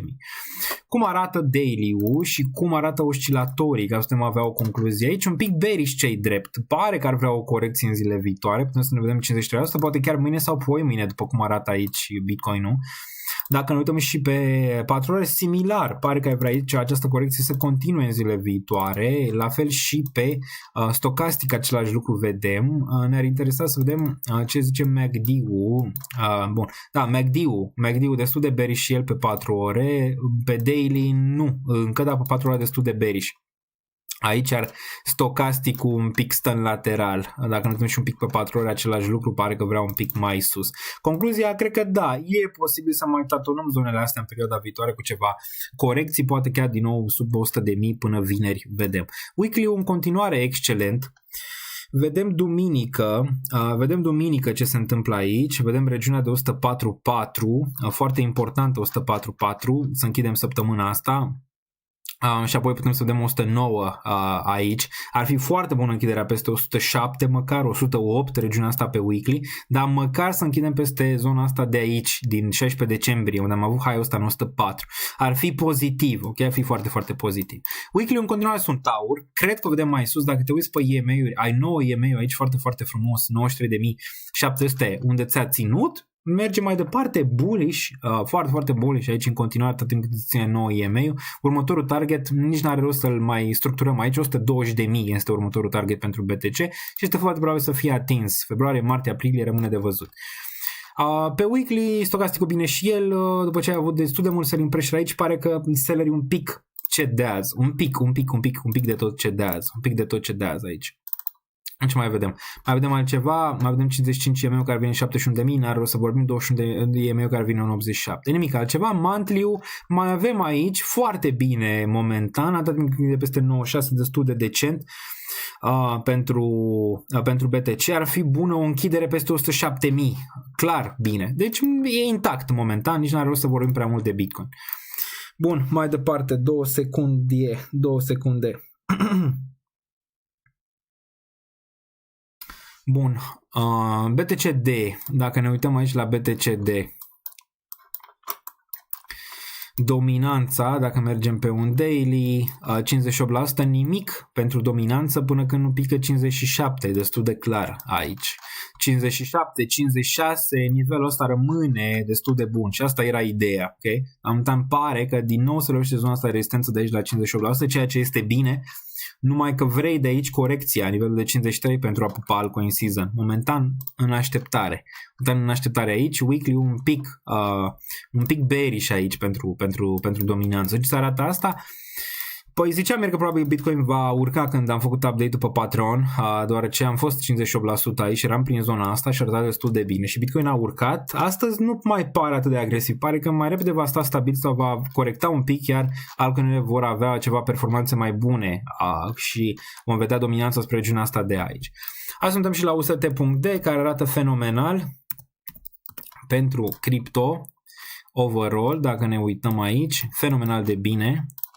Dacă ne uităm pe un weekly, bun, din nou, același nivel, ne luptăm cu același nivel aici undeva la 3.8. 3.8 pică, putem să vorbim și de altcoin season și de Bitcoin 120.000 și de alte chestii. Până atunci mai greu, pare că momentan nu renunță așa ușor aici, dar bullish, nu pot să fiu bearish. Asta am zis, cu Trump, cu UST-ul care arată așa, cu Bitcoin care arată bine, nu pot să fiu, cu altcoinurile care încă sunt în bată, multe dintre ele, nu pot să fiu bearish, ok? Nu pot să fiu bearish pe termen median, adică anul ăsta, pentru cripto. Nu pot. Bun, Ethereum vorbim mai devreme de Ethereum. Nu face nimic momentan, dar confirmă că ar putea retesta din nou spre, 3100, regiunea asta de aici. Bullish pe Ether când urcă peste 3600. Până atunci, nimic. Nimeni nimic aici pentru ETH până când urcă peste regiunea. Întrebați-mă când e peste 3600 sau când atinge regiunea asta. Eu personal aș mai acumula sub 2500-2600 regiunea asta de aici. Niște ETH. cu niște USD.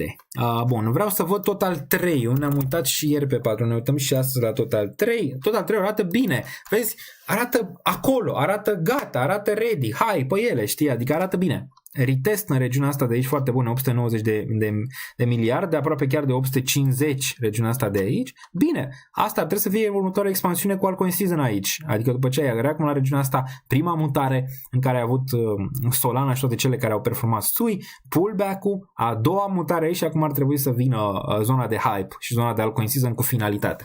Okay? Bine, Total 3, foarte, foarte bine. Foarte bine. Bun, ce mai analizăm aici înainte să ieșim? MPC-ul, da, mai acumulat ceva MPC aici, deoarece cred că are o șansă destul de bună să pună un bottom aici. La nivel de risc high, poate vă interesează ceva de genul ăsta aici. Un 10% apus, 0,57, pare că a făcut de ceva lichiditate aici, pare că într-un final spre zona de bottom și o încercare ulterior 12-18 aici pentru MPC. Solana, foarte bine, pentru cei care cred că se oprește aici, destul de improbabil, targetul este nivelul ăsta 352-435, din nou cu Solana arătând așa, nu cred că vom avea un crash prea mare pe altcoin-uri, după cum arată bine, pare mai degrabă continuare, iar RSI chiar zice asta pe weekly, dacă ne uităm aici, dacă ne uităm aici și pe Stochastic, foarte bine, și pe MACD, scuze, foarte bine, adică asta știți foarte bine că arată extraordinar pentru orice, adică ai avut cross-ul, ai indus în eroare aici cu regiunea asta și imediat s-a întâmplat asta, adică fake out, asta de obicei duce mult mai sus.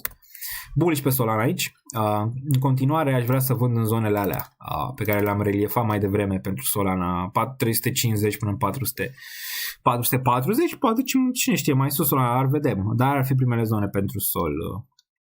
XRP-ul fenomenal, probabil va continua, targetul e 4,485 ceva, în 5 ar putea să te gândești la top pentru XRP, dar 5 ar putea să atingă, ziceam, era teoria de aici când ne uităm la XRP, după ce a stat în 2017 sub all-time high, era și momentul pentru XRP, okay.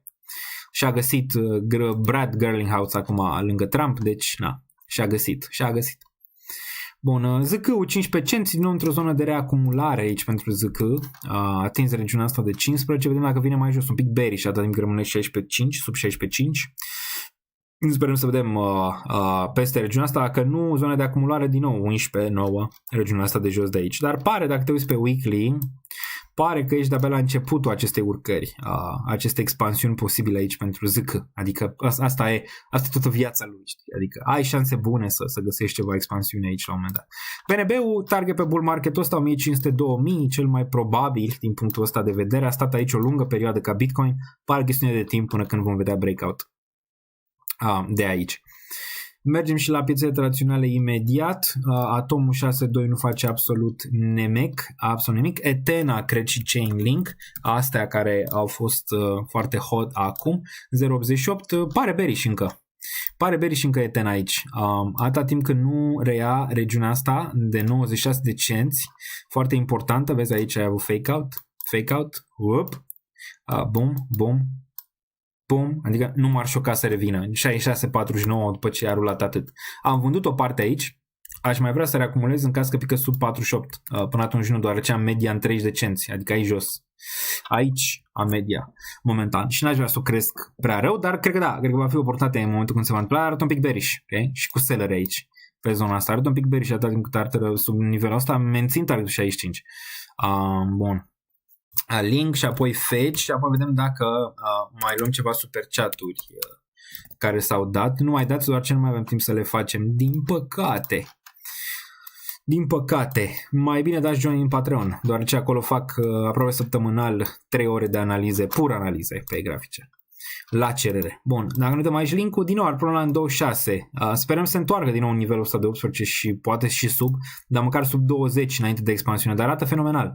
Ca și grafic arată fenomenal pentru expansiune. Targeturile rămân pentru Chainlink, 69 până în 86 cel mai probabil aici. Chestiune de timp. Reacumulare macro, altă zonă de reacumulare cu retest în bear, în zona de bear, iarăși macro high aici și mai sus. La fel și AVE arată bine. La macro, similar, și orice pullback ar putea fi o oportunitate. Am prețul mediu sub 100, ceea ce e extrem de bine aici pentru AAV. Unta nu m-am atins de el, doar ce cred că ăsta am tot target e 468-563, dar același lucru. A avut regiunea asta de bottom structural de care noi am vorbit aici în zona de bear, foarte, foarte agresiv. Am zis să urcă peste 133, se duce, a atins și targetul 255-285, a trecut și peste următorul zona asta cu all-time high și apoi poate vedem un 864 până în 1000 aici pentru AAV. Dar bine, atâta timp cât ține nivelul de 255 pe care l-a testat, bine și AAV. Bine și AAV aici. Bun, ce-ar mai fi? Ce-am mai ratat aici? Un hard pare un pic pe corecție. Pare un pic pe corecție, deci să țină nivelul de 2.4 neapărat. A zice chiar 3.5 aici. Spulbere 5.1 se duce. Fetch, că tot vorbeam de el. Și atunci mă uit și pe chat, să vedem dacă am ratat ceva. 1.3, din nou a făcut bounce zona de 1.11, 1.12, aici în același range, nimic. 1.6, 1.55, 1.62, nivelul ăsta din nou e nivelul de bull. Până atunci ești în lateral, mult în lateral aici. Dar la macro încă bine aici. Am mai putea vedea încă o expansiune, dar probabil va fi ultima aici. Sau măcar un retest în zona asta, la un moment dat. E-Gold-ul nimeni nimic, dacă ne uităm aici pe E-Gold, nema nimic, 22 pentru E-Gold, e o zonă importantă, vedem ce se întâmplă aici, nivelul de 28.1, aici important de văzut. La nivel macro trebuie să spargă, desigur, nivelul de 48. Bun, hai vedem dacă au fost ceva super chat-uri până acum. Nu mai dați că nu mai am timp să le fac. TIA, ne-am uitat mai bine pe TIA, în aceea zonă de reacumulare macro pentru TIA, nimic altceva.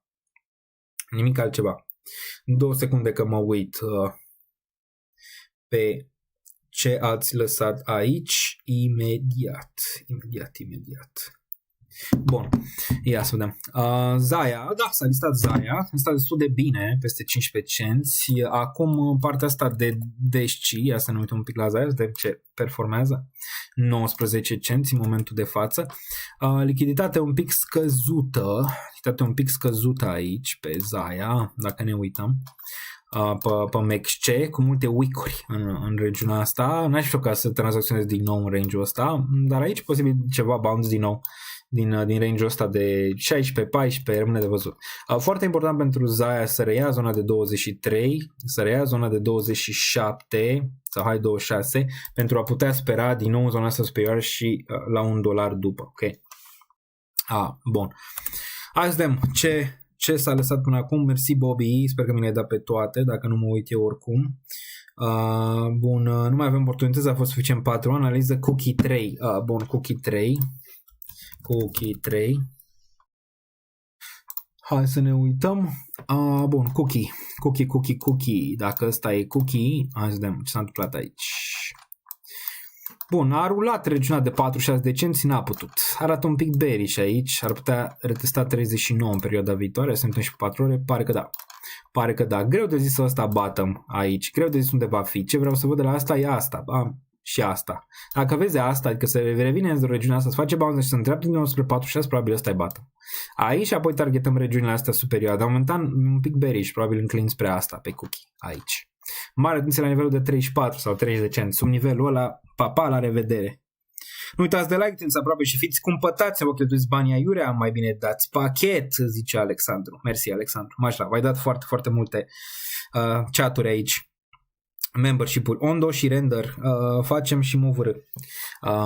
Bun, sper că se vede. Ups, nu se vede, Jesus. Jesus Navas, bun, îmi vedeți mie fruntea. Bun, deci la Cookie, revenind aici la Cookie, avem nivelul de 0.46, nivel important. Asta vreau să văd că merge în 0.39, în 0.37, face din nou aici un minim în urcare și atunci putem vorbi de bottom și targetarea acestei zone. Cam asta, volumul e acolo, ceea ce dă ceva speranță aici, pare. Ok? Dar asta pe Cookie. Asta pe Cookie, bun, se vede acum, se vede. Bun, Ondo. Hai să ne uităm la Ondo, să vedem ce se întâmplă cu Ondo USD. Ne uităm imediat.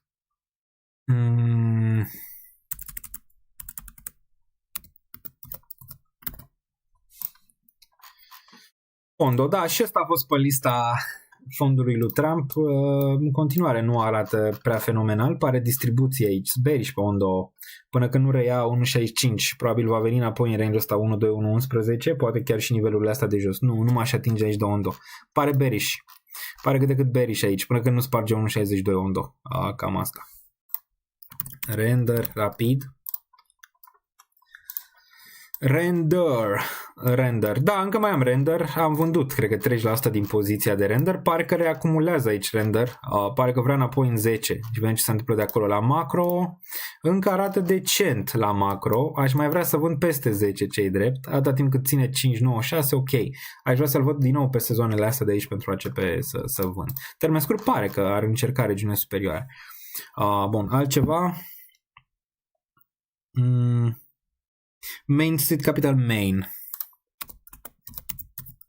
Main USD. Cred că e Main Street, nu? Main Street Capital, ok. Foarte bullish ăsta. Main Street Capital Corporation e în zona de blow off top, nu? După ce are acumulat foarte mult 2014 până aici în 2023, îmi place. Vreau să-l văd pe monthly. Oi, dacă punem din zona asta de aici până în bottom-ul ăsta din COVID, cât de cât, da, COVID. Target 65 în prima fază pentru ceva take profit, nu știu unde intră, dar 65 pentru take profit. Și apoi poate regiunea asta de aici de 98 ar mai fi 100. Dar în prima fază probabil va găsi corecție din 65, 65, da, e destul de aproape de nivelul ăsta. Ești aproape de zona de blow off top aici, iar RSI-ul e și el foarte, foarte ridicat. Da, take profit ar trebui. Bun. Zice că e suficient pentru astăzi. Ne-am făcut treaba, iar Alexandru dă în continuare gift aici. DOT e în zona de bottom, adică majoritatea n-au făcut mare lucru ca să putem avea o analiză diferită dacă te uiți la DOT. Același lucru, 6.52, nimic momentan. Nimic, absolut nimic. Pare că din nou se va întoarce în 5 înainte de orice. Ne uităm până în februarie. Ăsta până în februarie ar trebui să găsească o mutare destul de frumoasă și să-și continue aici în sfârșit finalitatea acestui bottom care durează de o lungă perioadă în materie de Polkadot. Dar nimic, adică n-are rost momentan. Mai ar fi un beam aici de văzut. Cam ceva în el unde îl văzusem. Îl văzusem pe beam, da, a sărit. A sărit. Ia, Beam. Da, Beam. Foarte nociv că a pierdut regiunea de 2. Nu place. Dublu top. Nu place. Pare că se va întoarce în 1.4. Aici am prețul mediu, în regiunea asta. Nu place. Și ceva selling pressure aici la el. Nu action. Dar vedem și piețele tradiționale înainte să ieșim. Bine că mi-am amintit. TLT-ul nu e încă în zona aia, mai are un pic până aici. Aici ne facem griji, 82-80, mai avem un pic. US2-ul pare că e bine cu US10 în același range, momentan nimic de văzut pe el. Commodities, la commodities avem gazul natural care a urcat de nivelul de 3.8. Mai are un pic până la target, până la gap-ul ăsta de închis. Era să zic greu din nou pare topi, pare că va corecta, iar petrolul la fel pare că va corecta în continuare, poate spre un 72 aici. Cam atât la commodities. Forex, ce mai face DXY, mandatul lui Trump, a picat un pic, dar revenind la acele chestii pe care vrea să le facă în materie de tarife, vedem, dar arată bearish, probabil se va tranzacționa înapoi în 107.9, pare. Bun, altceva. Ce ar mai fi aici de văzut? Da. Ce face yenul? Unde e? USD JPY. Ia să vedem. USD JPY. 156. Pare un pic pe corecție aici USD JPY. Spre nivelurile astea. Că se ridică dobânda. Pare un pic.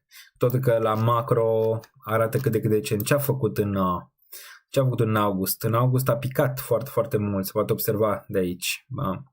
De pe data de 6. Vezi? Buf, până aici. Până aici, apoi a avut un pump. Nu, că s-a redresat cât de cât și apoi continuare. Bun, ce mai ar fi partea de bursă? Și am ieșit. Stonks. Netflix am zis că da, raportare bună, dar totuși pare pe o mică corecție aici, dacă am time frame-urile mai mici, a atins nivelul de 999, aproape 1000 și a corectat, dar totuși bine. A închis totuși bursa, nu? A închis sau ar fi trebuit? Nu cred că mai are un pic. Mai are 39 de minute, n-a închis încă. Oracle, desigur, știm de ce, pentru că Larry a fost acolo, Ellison, lângă Trump. Nvidia, același lucru, pare că nu și-a terminat benzina, o să mai vreau să vând 172, eu am zis. NIO aici încearcă din răsputeri un bottom, aici în regiunea asta, pe care pare că nu-l poate face momentan. Nasdaq cu all-time high aproape, probabil se va duce săptămâna asta spre all-time high, mergând spre vineri și vineri probabil ceva corecție de văzut. Ce mai avem? Coin 296, bine și Coin aici, ulterior dețin și Coin, probabil va merge în regiunea asta de 600 și ceva. S&P-ul și el pe verde, all-time high aproape, probabil o face săptămâna asta, nu? Dacă nu e deja, a fost cred că un pic azi, sau destul de aproape de all-time high. Aurul bine, probabil all-time high curând, nivelul de 2865 până în regiunea 2949. Cam atât, zice, suficient pentru astăzi. Ne auzim probabil duminică, rămâne de văzut, dar dacă nu ținem legătura prin social, pe Discord, prin Twitter, desigur ne uităm și vineri la turneu de poker, o să dau și eu link-ul, o să dau și pe Twitter mâine și intrați acolo dacă vreți să vedeți show. Ne-am uitat și la aur, ok? Ne-am uitat la toate importante. QNT-ul arată și el foarte bine peste 100. Și SEIU pare că face reacumulare. Nici n-are rost să ne uităm pe grafic, e în zona de jos momentan. Trebuie să urce măcar peste un 60 ceva de cenți. Mai aveți ceva corecție până prin februarie? Ar mai putea fi în prima parte a lunii februarie, da.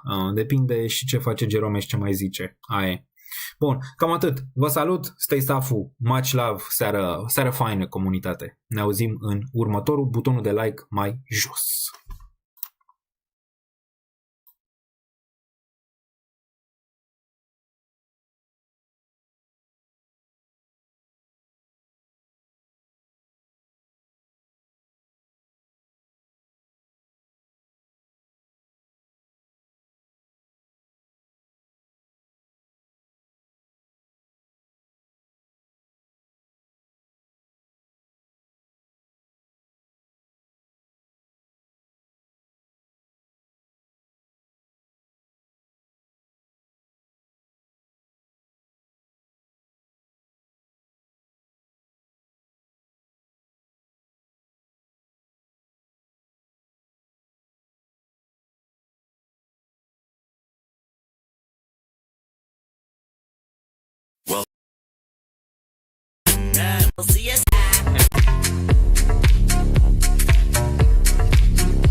Banii, să nu vă...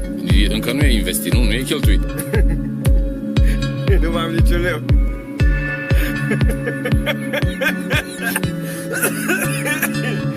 Nu mai am niciun leu. Ce clădim, ca m-a spus meșterul Manole, ce a clădit ieri, a căzut alalt, cade și după aia e de la cap.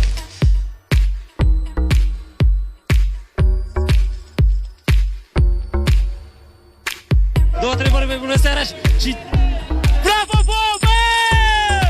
Două, trei cuvinte și... Bravo, Bobe!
Eu n-am banii necesari să investesc în astfel de monede.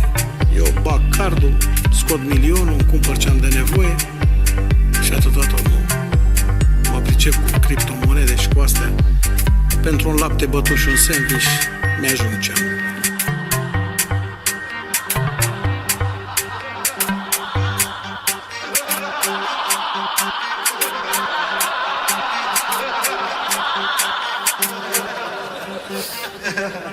Ha ha ha.